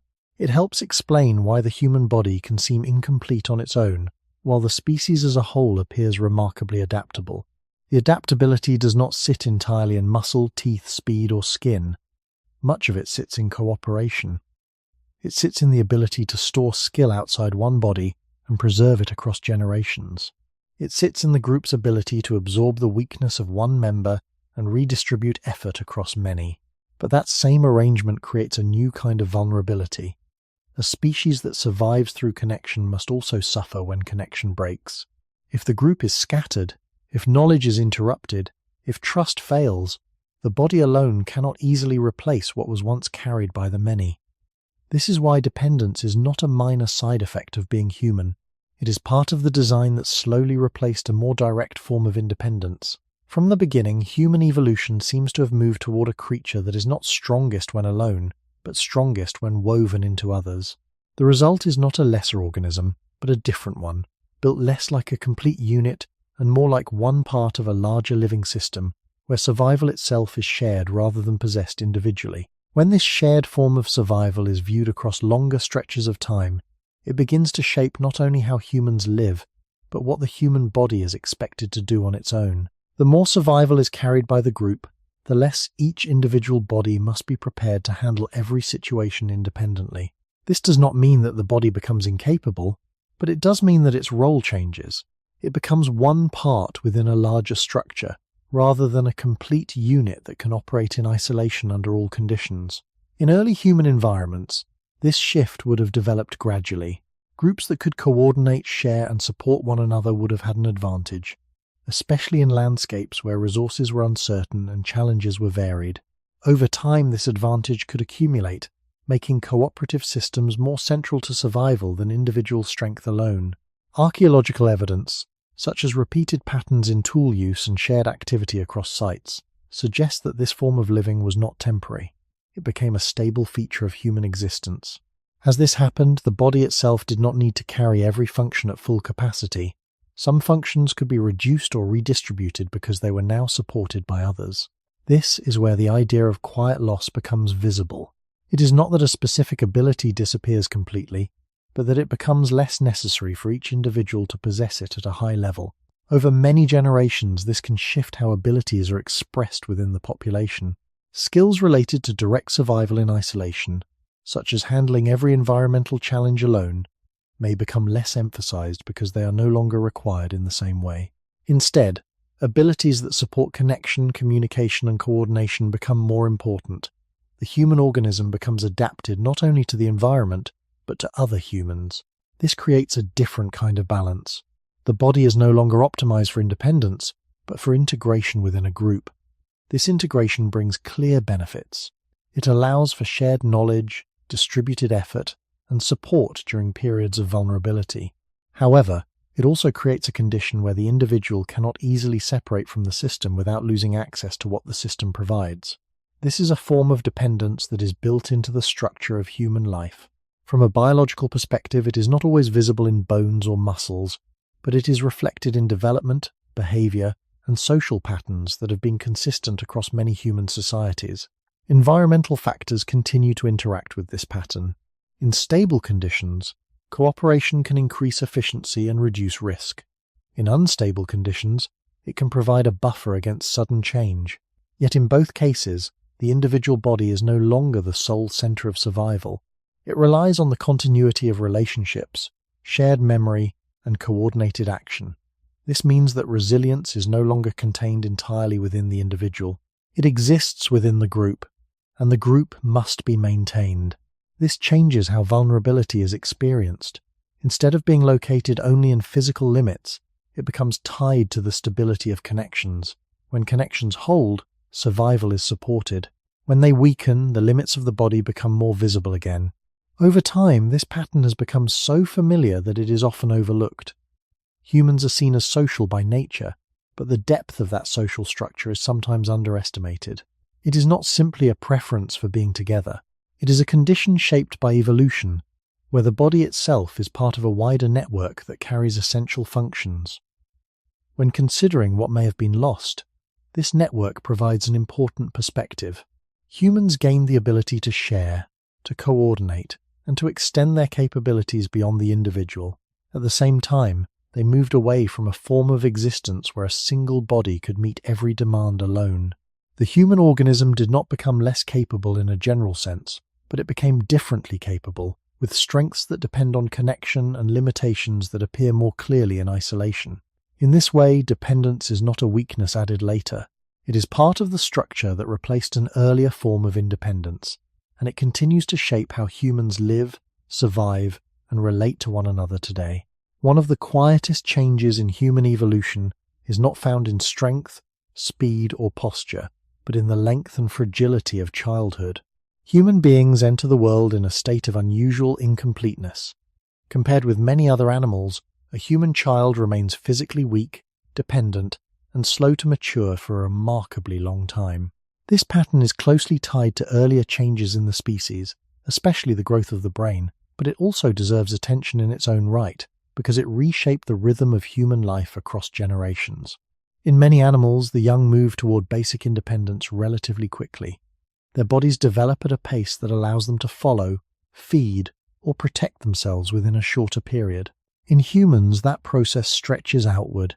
The body grows slowly, coordination takes time, and the mind develops through long exposure to others. This extended childhood allows for learning, memory, language, and adaptation to complex social life. But it also creates one of the clearest trade-offs in the human story. What was gained in flexibility and depth was paid for with time, dependence, and risk. In early human environments, where food could not be assumed and landscapes often required constant movement, this long period of immaturity would have carried serious consequences. A child who needs many years of care is not only a future adult. That child is also a prolonged burden on the present resources of the group. Food must be shared with someone who cannot yet gather enough alone. Protection must be given to someone who cannot yet escape danger reliably. Knowledge must be repeated over many years before it becomes skill. This means that human populations were shaped not only by the survival of adults, but by the sustained care of the young over an unusually long span. The structure of generations changed because of this. More time had to be spent raising, teaching, and protecting individuals before they could contribute fully to group survival. This is not a small detail at the edge of human evolution. It is one of the central ways the species reorganized itself. Archaeological and anthropological evidence suggests that cooperative care was likely important in many early human communities.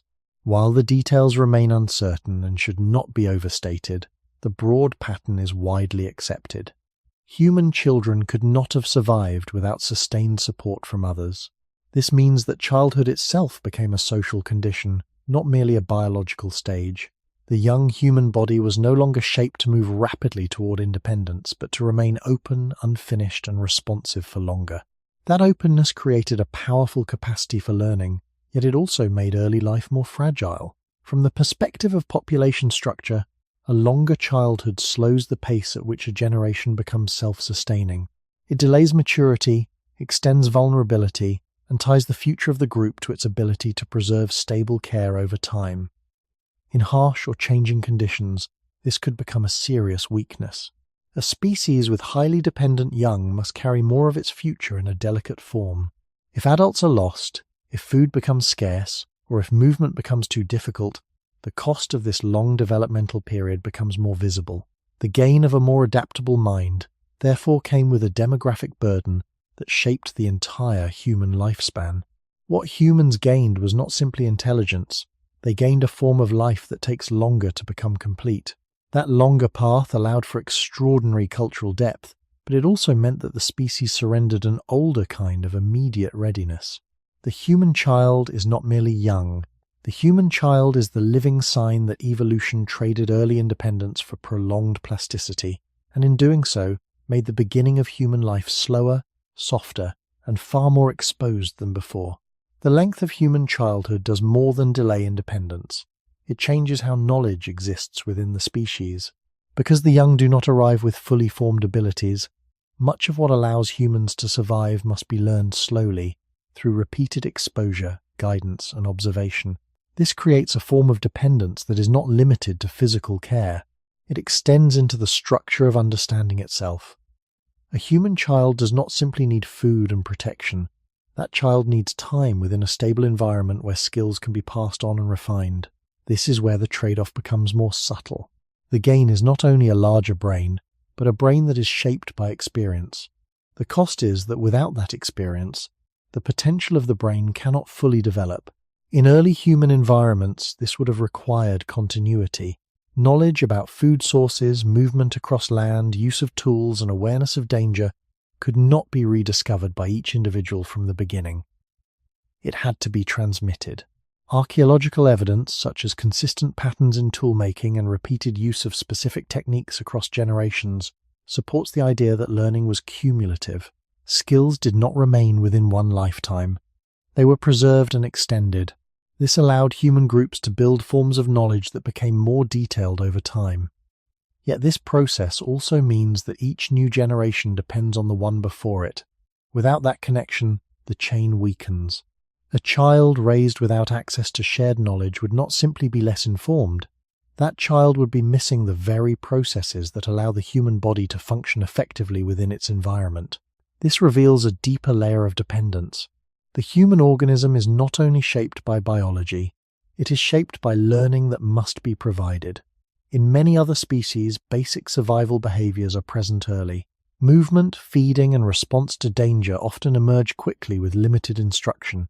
In humans, these processes are extended and refined over years. This allows for flexibility and adaptation to different conditions, but it also means that survival is no longer contained within instinct alone. It is distributed across memory, teaching, and repetition. The body, in this sense, is not complete at birth. It becomes complete through interaction with others. This pattern also influences how mistakes and interruptions affect survival. If knowledge is carried across generations, then gaps in that transmission can have lasting effects. Environmental disruption, loss of experienced individuals, or breakdowns in social structure could interrupt the flow of learning. In such cases, the limitations of the body become more visible because the support system that extends beyond the body is weakened. This does not mean that early humans could not adapt. It means that their adaptation relied on maintaining connections over time. The longer childhood becomes a period where these connections are built and reinforced, but it is also a period where vulnerability is at its highest. The child must remain within reach of guidance long enough for learning to take place. From the perspective of time, this slows the process of becoming capable. From the perspective of risk, it extends the window in which survival is uncertain.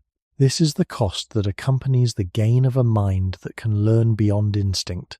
The human organism did not simply become more intelligent. It became more dependent on the conditions that allow intelligence to develop. This dependence is not immediately visible in the structure of bones or muscles, but it is embedded in how human life unfolds. The body expects not only food and shelter, but also continuity of experience. It expects a world where learning can take place over time. When that expectation is met, the potential of the human mind can emerge. When it is not, the gap between potential and reality becomes clear. This reveals that the long childhood is not only a biological stage, but a structural feature of human survival. It carries both the possibility of depth and the risk of incompleteness, shaped by a process that traded early independence for a longer, more uncertain path toward becoming fully human. When the long span of human childhood is considered across many generations, it becomes clear that it does not only shape individuals, it reshapes how time itself is organized within the species. A longer childhood means that more of life is spent in a state of becoming rather than being. The early years are extended, and full capability arrives later. This changes the rhythm of generations. Fewer individuals reach independence quickly, and more time must be invested before each new member of the group can contribute fully. In early human environments, where conditions were uncertain and resources could not be stored easily over long periods, this would have required careful balance. The group had to sustain those who could not yet sustain themselves, while still managing the demands of movement, food gathering, and protection. This balance is not simple. It suggests that the gain of extended learning came with a demographic cost that shaped how human populations could grow and adapt. A species with a long childhood cannot replace losses quickly. It cannot recover from disruption in the same way as a species where young become independent in a shorter time. This makes the survival of each generation more dependent on continuity. Stability across time becomes as important as strength in the present. Archaeological patterns, such as repeated occupation of certain sites and the preservation of shared practices, suggest that continuity did play a central role in human life. Yet continuity is not guaranteed. It depends on conditions that must be maintained. This is where the longer childhood reveals its full weight. The future of the group is carried in individuals who are not yet complete, and those individuals require a stable environment to reach maturity. If that stability is interrupted, the cost of delayed independence becomes more visible. From the perspective of the body, this means that human development is not only biological but also temporal. The body is structured to unfold slowly, and that unfolding requires time that must be protected. The brain continues to change, skills continue to refine, and social understanding continues to deepen across many years. This allows for a level of complexity that would not be possible with a shorter developmental period. At the same time, it creates a prolonged phase where the individual is exposed to risk. The body cannot accelerate this process easily. It must move through it. This is part of the trade-off. What humans gained in depth and flexibility is tied directly to the length of time required to reach it. This relationship between time and development also changes how survival is experienced across the lifespan. Early life becomes more fragile, but later life can carry greater capacity once development is complete. This creates a structure where vulnerability is concentrated at the beginning, and capability is delayed. It is a different arrangement compared to many other organisms, where early independence allows for quicker participation in survival tasks. In humans, participation grows gradually, and the group must absorb that delay. Over long periods, this has likely shaped patterns of cooperation resource sharing, and social organization, because the needs of the young must be met before the benefits of their future abilities can appear. This is not a simple exchange. It is a long-term investment with uncertain outcomes. When viewed through the lens of evolutionary trade-offs, the extended human childhood can be understood as one of the clearest examples of how something was gained by giving something up. Immediate readiness was reduced, and in its place came a slower, more flexible form of development. The body no longer arrives prepared for survival in a short time. It arrives open, unfinished, and dependent on a world that must support its growth. This arrangement has allowed humans to build complex forms of knowledge and social life, but it has also tied survival to conditions that extend far beyond the individual body. In that sense, the human child represents both possibility and risk, carrying forward a pattern in which the species chose depth over speed, and in doing so, accepted a longer and more uncertain path toward becoming complete. As the human brain expanded and the length of development increased, another change began to take shape, one that is less visible in bones or tools, but deeply present in how humans experience the world. Greater awareness does not only bring the ability to think, plan, and remember. It also brings the ability to imagine, to anticipate, and to hold possibilities in mind before they happen. This shift may appear as a clear advantage because it allows humans to prepare for future conditions and respond to complex situations. Yet when viewed within the broader pattern of evolutionary trade-offs, it introduces a different kind of burden, one that is not purely physical, but still rooted in the structure of the brain. In earlier stages of human existence, survival depended on responding to immediate conditions. Movement, sound, light, and changes in the environment required attention and action in the present moment. The body was engaged with what was directly happening. As cognitive capacity increased, the human mind gained the ability to extend beyond the present. It could recall past events, recognize patterns, and anticipate possible outcomes. This allowed for planning and coordination, especially within groups, where shared knowledge could guide behavior. Archaeological evidence of repeated tool designs and consistent patterns of activity suggests that humans were not only reacting, but also organizing their actions over time. This ability to think beyond the immediate moment is one of the central features of human cognition. However, it also means that the mind can hold situations that are not currently occurring. It can consider risks that are not present, outcomes that are uncertain, and events that may never happen. This capacity is useful, but it also creates a new form of tension. The body, shaped for responding to direct conditions, now operates alongside a mind that can generate internal scenarios. The boundary between what is happening and what could happen becomes less clear. This does not imply that early humans experienced this in the same structured way as people do today, and it is important not to assign specific emotional states without evidence. What can be said, based on widely accepted understanding of cognitive development, is that increased capacity for anticipation and memory changes how information is processed. The organism is no longer limited to immediate signals. It can hold and revisit patterns over time. From a biological perspective, this introduces a layer of activity that is not tied directly to the present environment. The brain continues to work even when the body is at rest, organizing information, evaluating possibilities, and maintaining awareness. This ongoing activity requires energy, and it also changes how the body responds to signals. The systems that regulate alertness, attention, and rest are influenced not only by external conditions but also by internal processes. This creates a more complex interaction between the body and the mind. The environment is no longer the only source of input. The mind itself becomes a source of variation. Over long periods, this shift may have supported human survival by allowing for more flexible responses and better coordination within groups. At the same time, it introduces a form of load that earlier forms of life did not carry in the same way. The organism must now manage not only the challenges that are directly present, but also those that are represented internally. This is another example of how evolution does not simply add ability without consequence. The gain of awareness expands the range of what can be understood, but it also expands the range of what must be processed. When considered alongside other changes, such as longer development and increased dependence on social systems, this shift becomes part of a broader pattern. The human organism becomes more capable in certain ways, but also more complex, carrying layers of function that require ongoing support. The idea that something was lost is not always visible in a direct comparison with other species, but it can be sensed in how the balance of experience has changed. Immediate simplicity may have given way to a wider but heavier field of awareness, where the mind is not only a tool for survival, but also a source of continuous activity that the body must carry. The expansion of awareness does not only change what the mind can do, it also changes how the body experiences time. When the mind can recall past events and imagine future possibilities, attention is no longer fixed to the present moment. It can move backward and forward, revisiting what has already happened and anticipating what might come.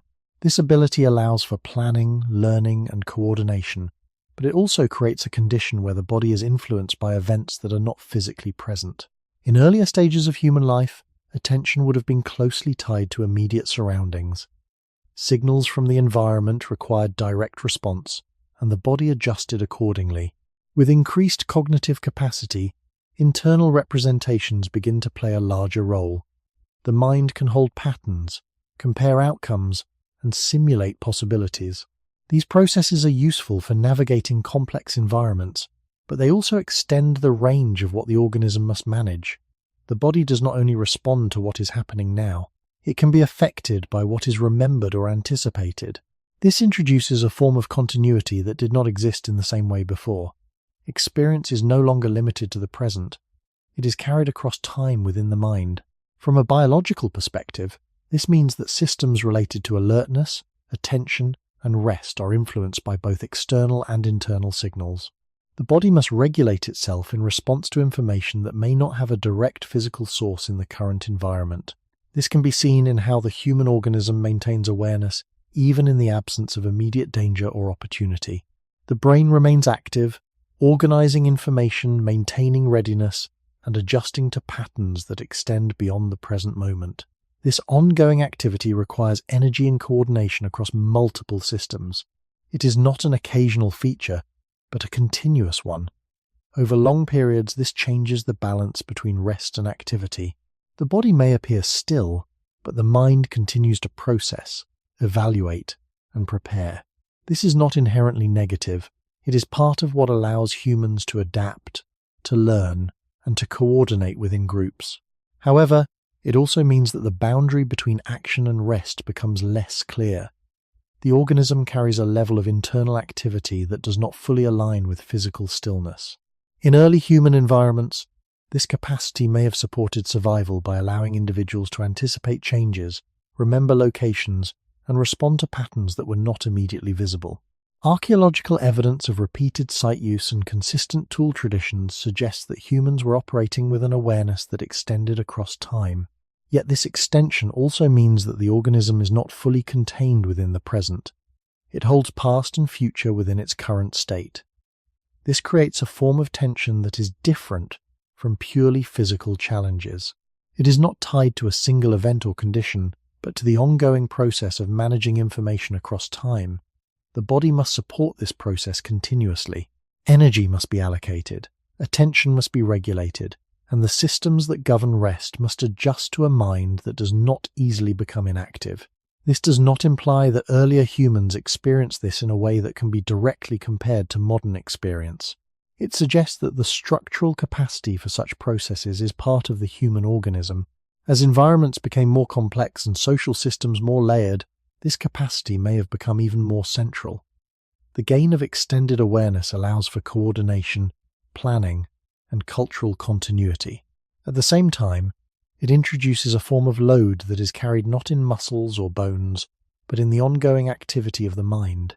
When considered alongside other trade-offs, this pattern becomes part of a larger shift. The human organism becomes capable of holding more information, but it also becomes responsible for managing it. The simplicity of responding only to immediate conditions gives way to a broader, more continuous engagement with time itself. This is another example of how evolution expands ability while also expanding the demands placed on the organism. What is gained in range is matched by what must be sustained, and that balance continues to shape how humans experience the world across both body and mind. As this capacity to hold past and future becomes more central, The human organism begins to operate within two layers at once. One layer is the physical present, shaped by what is directly seen, heard, and touched. The other layer is internal, shaped by memory, expectation, and imagined outcomes. These two layers do not always align. The body may be in a stable environment, while the mind continues to move through possibilities that are not immediately present. This separation does not indicate a flaw. It reflects the same process that allowed humans to plan, remember, and coordinate across time. Yet it also introduces a new kind of experience, where the organism is not fully anchored to the moment it occupies. In earlier stages of human life, attention would have been closely tied to immediate demands. Movement, sound, and visible change required response, and the body adjusted accordingly. As cognitive capacity increased, attention could be directed inward as well as outward. The mind could revisit earlier events, consider alternative outcomes, and prepare for situations that might arise later. This ability supports learning and adaptation, but it also extends the field of what must be managed. The organism is no longer responding only to what is present. It is also responding to what is represented internally. This creates a broader range of signals that the body must interpret and regulate. From a biological perspective, this means that systems related to alertness and rest are influenced by both external and internal sources. The brain continues to organize information even when the surrounding environment is calm. It maintains patterns, evaluates possibilities, and prepares responses. This ongoing activity requires energy and coordination. It does not stop when the body is still. Over long periods, this changes how balance is maintained within the organism. Rest is no longer defined only by the absence of movement. It must also account for the activity of the mind. Archaeological patterns, such as the preservation of knowledge across generations and the repeated use of shared techniques, suggest that this internal capacity became central to human survival. The ability to carry information beyond the present moment allowed humans to build continuity across time. Yet this same capacity means that the organism carries a continuous load that is not directly visible in physical action. The mind remains active, holding layers of experience that extend beyond immediate conditions. This is another form of trade-off. The expansion of awareness allows for greater flexibility and coordination, but it also means that the body supports a system that does not easily return to a neutral state. The organism is prepared not only for what is happening, but for what could happen. This readiness is useful, but it is also ongoing. It does not resolve quickly, because it is not tied to a single event. It is tied to the structure of the mind itself. When considered in relation to earlier forms of life, this suggests that something changed in how simplicity is experienced. Immediate response gave way to extended processing. The clarity of present conditions became interwoven with internal representations. This does not mean that earlier forms were better or worse. It means that the human organism carries a different kind of complexity, one that expands both capability and demand at the same time. The idea that something was lost may not appear as the disappearance of a specific trait, but as the fading of a simpler alignment between the body and the present moment. What replaced it is a wider field of awareness, where the mind can reach beyond what is here, but must also carry what it reaches. In this way, the gain of awareness becomes inseparable from the responsibility of sustaining it, and the human organism continues to live within both the world it inhabits and the world it constructs within itself. As human life became more dependent on cooperation and shared systems, the idea of survival itself began to shift away from the individual. In many forms of life, survival can be traced directly to what a single organism can do. Strength, speed, and immediate response determine whether that organism continues or disappears. In humans, this relationship becomes less direct. Survival is no longer carried only by the body of one person. It is carried by the connections between many people, by the knowledge they share, and by the structures they maintain together over time. This does not remove the importance of the individual, but it changes where the center of survival is located. It moves outward, into the group. In early human environments, this shift would have been gradual. Small groups moving through landscapes had to coordinate their actions, share resources, and support those who could not yet contribute fully. Over time, these patterns became more stable. Archaeological evidence, such as consistent tool-making traditions and repeated use of specific locations, suggest that groups were not only reacting to immediate conditions, but maintaining systems across generations. These systems allowed knowledge to accumulate and survival strategies to become more refined. However, they also meant that no single individual needed to carry every function alone. The body did not have to be the fastest, the strongest, or the most capable in isolation, as long as the group could compensate. This is where the trade-off becomes visible. When survival is distributed across a group, individual ability becomes less central in certain ways. A person does not need to master every skill if those skills exist within the group. One individual may know how to shape tools, another may understand the movement of animals, another may provide care for the young. Together, these abilities form a system that is more capable than any one person alone. Yet this also means that the individual is no longer complete in the same sense. Separated from the group, that individual may lack access to essential knowledge, support, or resources. The body, on its own, reflects this shift. It is capable, but it is not designed to carry every aspect of survival independently. This pattern is reinforced by the long period of human development. Because children require extended care, the group must remain stable long enough for them to reach maturity. This creates a structure where generations overlap and support one another. The survival of the group depends on maintaining this continuity. In such a system, the loss of individuals, especially those who carry knowledge or provide care, can have effects that extend beyond their own lives. This is different from systems where each individual operates largely independently and can be replaced quickly. In humans, survival is tied to relationships that must persist over time. Environmental conditions also interact with this pattern. In unpredictable landscapes, cooperation can reduce risk by allowing resources to be shared and knowledge to be pooled. In more stable settings, it can support more complex forms of organization. In both cases, the group becomes the primary unit of survival, even though the body remains the basic biological unit.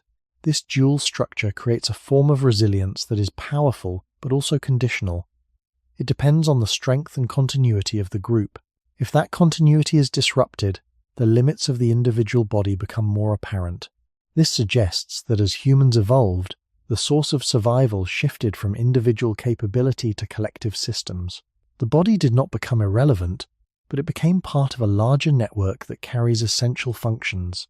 This network includes tools, shared knowledge, and social relationships. Together, they form a system that extends beyond the individual and allows humans to survive in ways that would not be possible alone. However, this also means that independence, in its earlier sense, is no longer fully present. The human organism is not a self-contained unit of survival. It is a component of a broader structure, one that must be maintained for survival to continue. In this sense, what humans gained in collective strength may have come with a reduction in individual completeness, reflecting another layer of trade-off within the long process of evolution. As survival became more closely tied to collective systems, another layer of change began to take shape, one that affects how ability is distributed across individuals. In a system where the group carries many functions, no single body needs to hold every skill at the same level. This allows for variation. Some individuals may become more skilled in certain areas, while others contribute in different ways. From the perspective of the group, this can increase overall flexibility and efficiency. Tasks can be shared, and effort can be coordinated. Thank you for watching. However, from the perspective of the individual, this also means that completeness is no longer required. The body does not need to be prepared for every possible situation because the group can compensate. Over long periods of time, this redistribution of ability can influence how skills are expressed and maintained. When a function is consistently supported by others or by shared systems, the pressure for each individual to develop that function fully may decrease. This does not mean that the ability disappears, but it may become less central. In early human environments where cooperation was already important, this pattern would have developed gradually. Individuals could rely on one another for different forms of knowledge and support. Archaeological evidence, such as specialized tool production and repeated patterns of shared activity, suggests that roles within groups were not identical. This variation allows for more complex systems to emerge, but it also means that the individual is not carrying the full range of survival capabilities alone. This is another form of trade-off. The group becomes stronger as a whole, but the individual becomes more dependent on the presence of that group. Knowledge provides a clear example of this shift. As information accumulates across generations, it becomes difficult for a single individual to recreate or rediscover all of it independently. Skills related to toolmaking, navigation, food preparation, and environmental awareness are often learned through teaching and observation. This means that the body alone is not enough. Access to shared knowledge becomes essential. Without it, the individual would face a world that requires abilities that have not yet been developed. This dependence on transmitted knowledge is not a weakness in itself. It is part of what allows humans to adapt to a wide range of conditions. However, it also creates a situation where the absence of that knowledge reveals the limits of the individual body more clearly. The same pattern can be seen in how effort is organized. Tasks that require strength, coordination, or time can be distributed across multiple individuals. This reduces the burden on any single body, but it also means that the body is not always trained to handle those tasks alone. Over time, this can shape expectations. The organism becomes accustomed to operating within a system where support is available. When that support is removed, the difference becomes noticeable. Environmental conditions highlight this pattern further. In stable group settings, shared systems function smoothly, and the distribution of ability supports survival effectively. In disrupted conditions where groups are fragmented or resources are limited, the dependence on those systems becomes more visible. The individual must rely more heavily on what the body can do alone, and in that moment, the limits shaped by long-term redistribution of ability can become more apparent. This does not mean that humans cannot function independently at all. It means that independence is no longer the primary mode of survival. The organism is adapted to operate within a network, and that network carries functions that were once more directly tied to the body.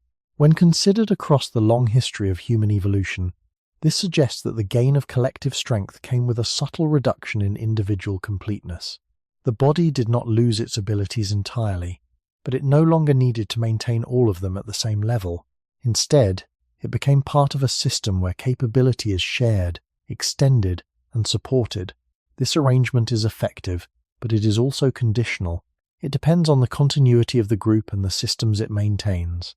In this way, the human organism reflects another layer of trade-off, where what is gained in cooperation and shared capacity is balanced by what is no longer required, and therefore less emphasized, within the individual body itself. When this pattern of shared ability is followed further, it begins to reshape not only how individuals function, but how resilience itself is organized within the species. In a system where survival depends on many interconnected parts, strength is no longer concentrated in a single place. It is distributed. This distribution allows the group to respond to a wider range of challenges because different individuals can contribute different forms of knowledge and effort. Over time, this makes the group more adaptable than any one body could be on its own. However, it also changes the nature of vulnerability. When resilience is spread across many parts, it depends on the connections between those parts remaining intact. If those connections weaken, the system can lose its ability to function as a whole. In earlier forms of life, where survival relied more directly on the body of the individual, vulnerability was often immediate and visible. Injury, fatigue, or lack of resources could affect a single organism, but the structure of survival was contained within that organism. In humans, as survival becomes increasingly collective, vulnerability becomes more complex. It is no longer limited to the condition of the body. It is also tied to the stability of relationships, the continuity of knowledge, and the presence of shared systems. This means that the organism is not only affected by physical conditions, but also by disruptions that occur at the level of the group. Archaeological evidence, while limited in detail, suggests that human communities relied on repeated patterns of cooperation and shared activity. Tools were made using learned techniques, places were used over long periods, and practices were maintained across generations. These patterns indicate that survival was supported by continuity. Yet continuity requires preservation. It requires that knowledge is passed on, that relationships are maintained, and that the structures supporting daily life remain stable. When any of these elements are disrupted, the effects can extend beyond what a single body can compensate for. This is where the trade-off becomes more apparent. The gain of collective strength allows humans to achieve things that would not be possible alone, but it also means that individuals are not fully equipped to replace the system if it fails. The body, on its own, reflects the limits that were gradually accepted as functions moved outward into shared systems. Skills that once might have been essential for independent survival are no longer required in the same way, because they are carried by the group. When the group is present, this arrangement works effectively. When it is absent, the gap becomes visible. Environmental conditions can amplify this effect. In stable environments, where groups remain intact and resources are accessible, the distributed system functions smoothly. In unstable conditions, where groups are disrupted or access to shared resources is reduced, the reliance on collective systems becomes more evident. The individual must rely more directly on the body, and in doing so, encounters the limits shaped by long-term trade-offs. This does not mean that humans are incapable of adapting to such situations, but it does suggest that adaptation is more difficult when the supporting system is weakened. Over long periods, this pattern has become a defining feature of human life. The organism is not designed to carry every aspect of survival alone. It is designed to function within a network that extends beyond itself. This network includes other individuals, shared knowledge, and material systems that support daily life. Together, they create a form of resilience that is powerful but conditional. It is strong when the network holds, and fragile when it does not. When considered within the broader question of what humans may have lost, this shift provides an important perspective. Humans gained the ability to cooperate, to share, and to build systems that extend beyond the individual. At the same time, they moved away from a form of existence where the body itself was a more complete unit of survival. The result is not a weaker species, but a different one, where strength is no longer located in a single body, and where the cost of that shift is a deeper reliance on connections that must be maintained for survival to continue. The human body still carries the structure of a much older world. It was shaped across long stretches of time in conditions where food was uncertain, movement was constant, weather could not be controlled, and safety was never complete. In that earlier setting, the body did not need to prepare for comfort. It needed to prepare for variation. Muscles had to be used often, energy had to be managed carefully, and attention had to remain closely tied to changes in the surrounding environment. Over many generations, these pressures helped shape a body that could function under unstable conditions, not because those conditions were ideal, but because they were normal. When viewed from this deeper historical perspective, the human organism begins to look less like a body built for permanent stability, and more like a body built to adjust repeatedly to instability. This is important because many of the systems inside the body still reflect that older pattern. Hunger, fatigue, alertness, and movement are not random features. They are part of a structure that formed when daily life involved repeated effort, uncertain access to resources, and constant contact with the natural world. Archaeological evidence from early human sites, including signs of mobility, repeated use of landscapes, and reliance on changing local resources, supports the broad view that human survival was deeply tied to physical engagement with the environment. The body was not passive within that world. It was continuously responding to it. Over time, however, human life changed in ways that reduced some of those direct pressures. Fire softened cold, shelter reduced exposure, tools improved access to food. Later forms of settlement created environments that were more predictable than those in which the body had originally taken shape. These changes were powerful achievements, but they did not rebuild the body from the beginning. Instead, they placed an older body inside a newer world. This is where the deeper trade-off begins to appear. Humans gain more control over their surroundings, but the body still carried expectations formed under very different conditions. It still reflected a history of movement, exposure, and uncertainty. In that sense, the human organism can be understood as living with a delayed relationship to its own past. Its design belongs partly to the present, but partly to an environment that no longer exists in the same form. This helps explain why the body often appears highly capable and strangely unfinished at the same time. It is capable because it was shaped by long adaptation. It is unfinished because those adaptations were responses to pressures that later changed faster than the body itself could. A body prepared for irregularity may not fit perfectly into environments built around consistency. A body shaped by repeated movement may not fully belong to spaces where movement is no longer required in the same way. A body formed under uncertain access to food still carries systems designed to respond to scarcity, even when scarcity is no longer present in the same form. These are not simple errors. They are signs that the body still belongs to a much older timeline. From the perspective of evolution, this means that humans did not only gain tools, fire, and stable living conditions, they also became a species whose bodies remain partly anchored to an earlier world. What was lost may not be a single ability that can be pointed to directly. It may be the closer fit that once existed between the body and the conditions around it.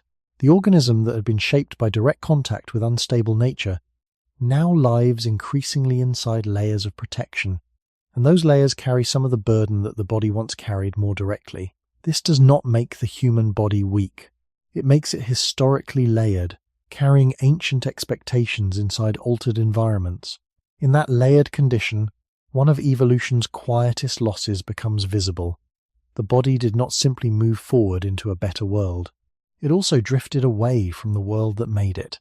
This distance between the body and its earlier world becomes clearer when looking at how the body manages energy. In environments where food was not guaranteed, the ability to store and conserve energy would have been closely tied to survival.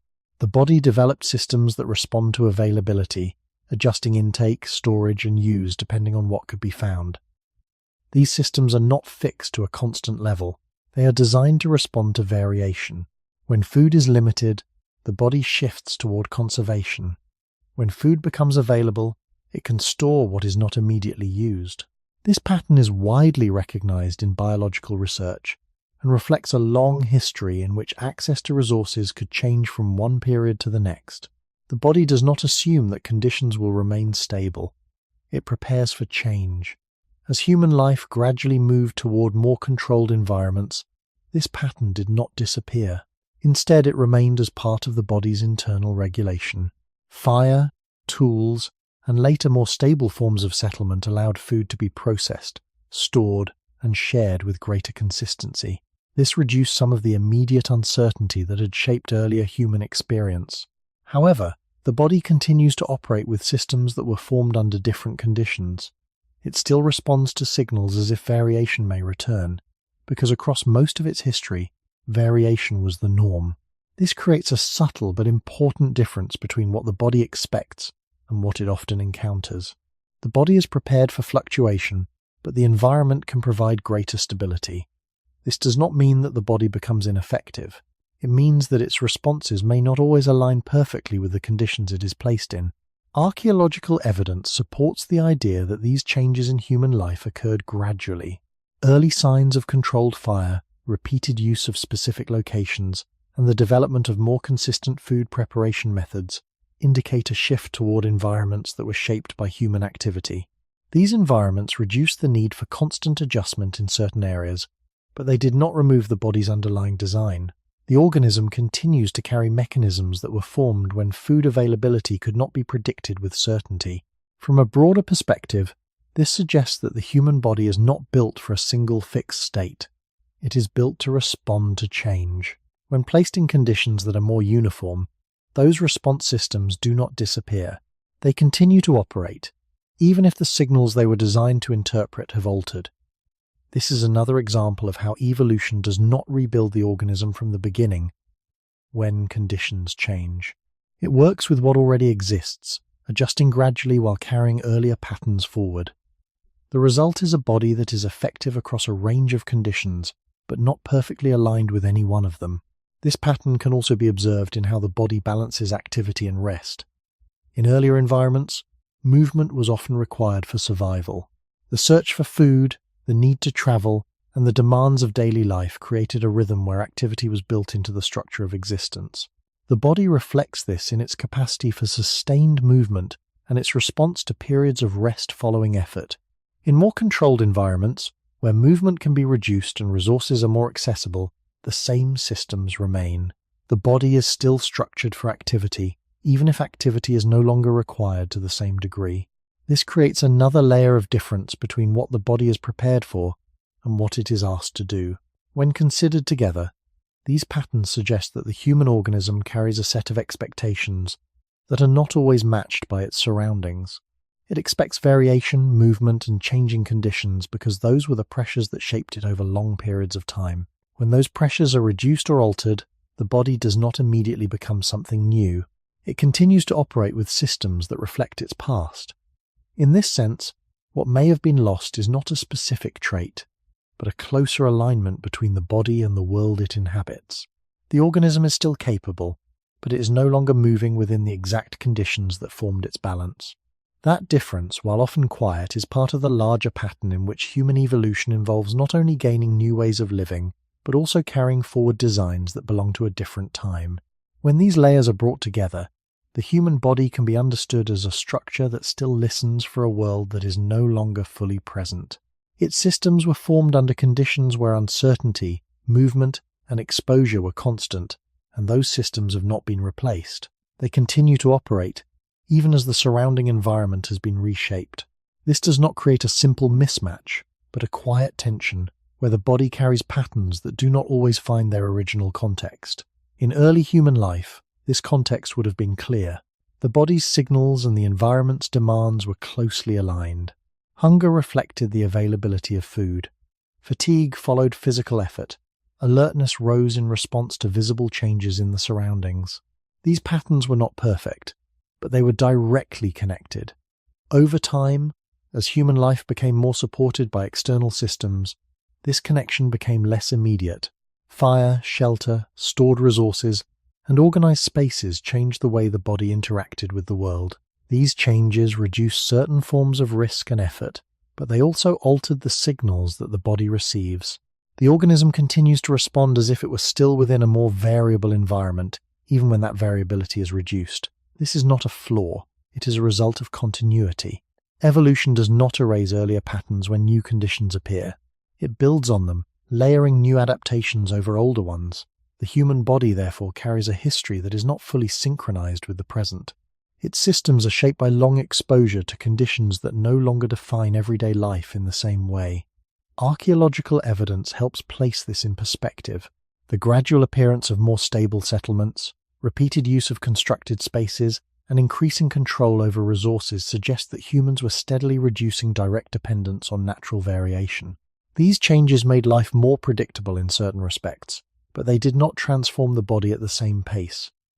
The organism continued to function according to patterns that had been established over much longer periods.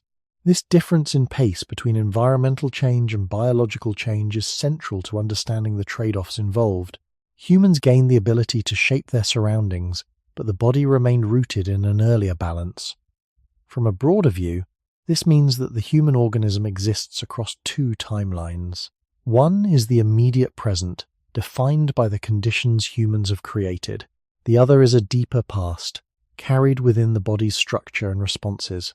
These timelines do not always align. The body expects movement, even when stillness is possible. It expects variation even when conditions are controlled. It expects effort, even when effort is no longer required in the same way.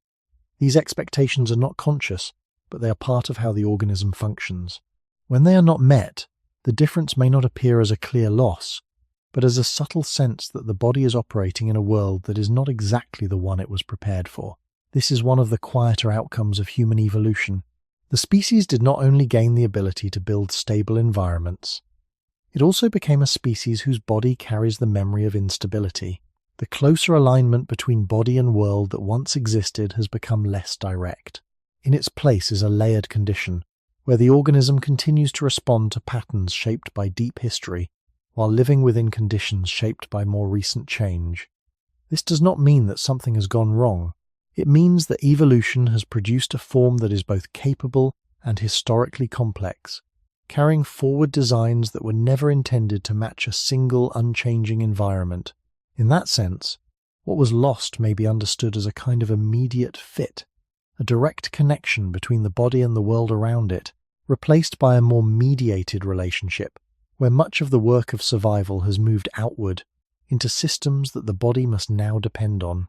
When all of these changes are placed side by side, a different picture of evolution begins to emerge. It is not the familiar picture of a species slowly becoming better in every direction. It is a quieter and more uneven picture, where each step forward carries a narrowing somewhere else, and where survival often depends not on gaining everything, but on giving something up in order to keep moving. The human story, viewed across deep time, does not look like a straight ascent. It looks more like a long series of exchanges. A larger brain brought memory, planning, and language, but it also brought difficult birth, long childhood, and high energy demands. Upright walking freed the hands and changed movement, but it also placed new strain on the spine, hips, and feet. Greater cooperation allowed human groups to survive where single bodies could not, but it also reduced individual self-sufficiency and made survival depend more heavily on shared systems. The ability to shape the environment brought protection, but it also moved the body further from the world that had originally formed it. When these patterns are considered together, one idea becomes increasingly difficult to ignore. Evolution never promised fullness. It never promised that gains would arrive without cost, or that what was gained would always feel like improvement from every angle. It only preserved what worked well enough to continue. This is why the human body, and the human condition more broadly, often seem to carry opposites at once. Humans are highly adaptable, yet deeply dependent. They are mentally expansive, yet physically limited in many direct ways. They are capable of building stable worlds, yet their bodies still carry rhythms shaped by older instability. None of this is accidental. It is the result of a process that selects for survival under real conditions, not for balance, ease, or perfection. In earlier human environments, that process would have been felt through the body with great clarity. Survival required movement, response to weather, shared effort, and constant adjustment to uncertain resources. Over many generations, the body and the surrounding world were linked more directly. As human life became more mediated by tools, fire, shelter, and social structures, the location of resilience began to change. It moved outward. Some of what once had to be carried inside the body could now be carried in objects, places, and relationships. This was an extraordinary development, but it was not a pure addition. It altered the balance of the organism itself. The human body did not simply grow stronger by gaining these supports. In some ways, it became more conditional, more dependent on the systems that extended its reach. Archaeological traces support this wider view. Repeated tool traditions, controlled use of fire, settled spaces, and preserved practices all suggest that human survival gradually became less about isolated bodies meeting the world directly, and more about systems that buffered, organized, and redistributed effort. This shift was powerful, but it also reveals why the title question cannot be answered with a simple yes or no. Humans did not lose in every sense, and they did not gain in every sense.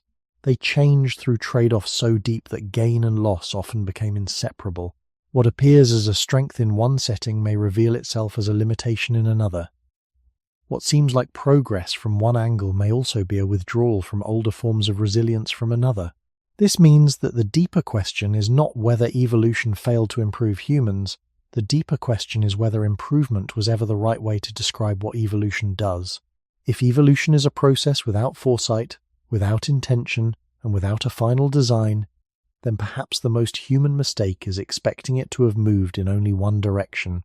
What emerges instead is a species shaped by bargains, where nearly every advantage carries the outline of something surrendered, and where the human body still lives with the memory of those exchanges today. Seen from this wider perspective, the question is no longer whether humans became more advanced, but what kind of creature was produced by a process that keeps solving one problem by creating another. Evolution did not shape humans to be complete in every direction. It shaped them to remain possible under changing conditions. That is why so many human strengths appear to contain a hidden weakness beside them. The larger brain increased memory, planning, and symbolic thought, but it also made birth more difficult, childhood longer, and survival more dependent on care. Upright walking opened the hands to new functions, but it also narrowed the body's stability and placed greater strain on the back, hips, and feet. Endurance allowed humans to move across distance, but it did not make them the fastest or strongest bodies in the landscape. Cooperation gave them unusual resilience as a species, yet also made each individual more dependent on systems beyond the self. Even the ability to reshape the environment, one of the most powerful features of human history, carried a quiet cost. The more protection humans built around themselves, the more their bodies lived at a distance from the world that had originally formed them. When these changes are placed together, the human story begins to look less like a steady rise and more like a long narrowing of directness. Earlier forms of resilience were often immediate. The body responded directly to weather, ground, distance, food scarcity, and danger. Over time, many of those direct relationships were softened or replaced by tools, fire, shelter, teaching, shared memory, and collective organization. This was not a mistake. It was part of the path that made human life possible at larger scales. But it also means that survival moved outward, away from flesh alone and into systems that had to be built, maintained, remembered, and protected. In that movement, something subtle was lost. The body no longer met the world by itself in the same way. It met the world through layers. Archaeological evidence supports this broad pattern.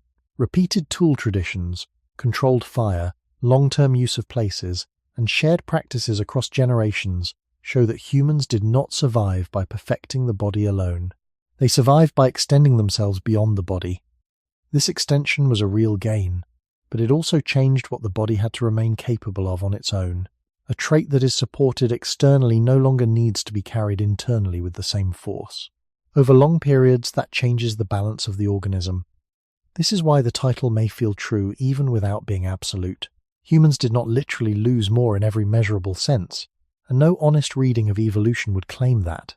Yet when the whole pattern is viewed calmly, it becomes reasonable to see that many of the things humans now depend on arose because the body had already accepted certain limits. The species became more flexible by becoming less self-contained. It became more capable by becoming more reliant. It became more aware by carrying more burden. This does not make human evolution tragic, and it does not make it triumphant. It makes it conditional. What humans gained was real, but it was never free. Each gain opened space while closing other possibilities.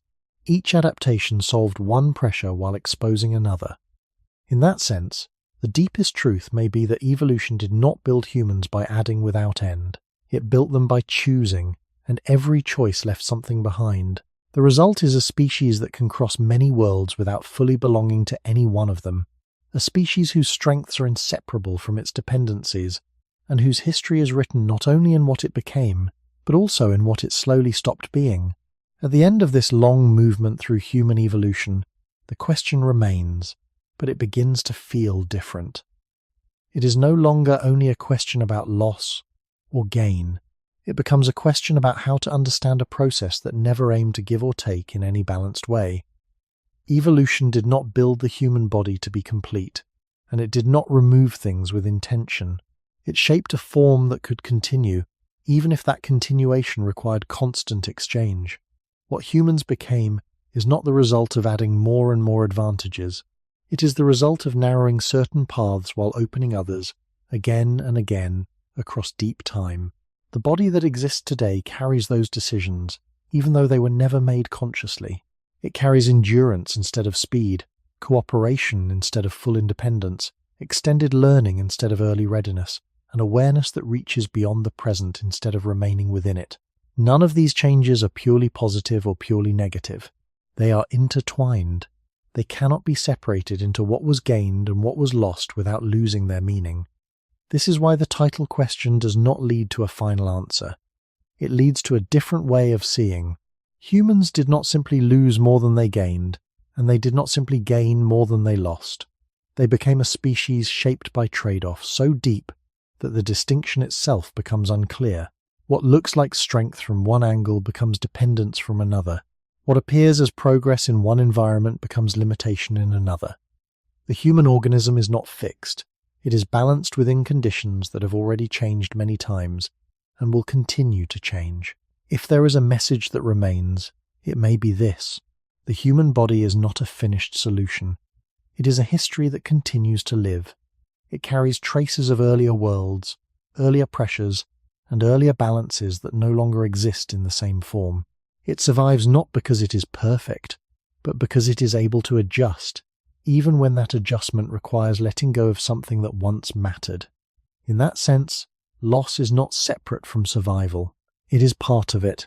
And perhaps the deeper question is not what humans have lost, but what it means to live in a body that was never meant to keep everything it once had, and was never meant to arrive at a final state where nothing more could be changed.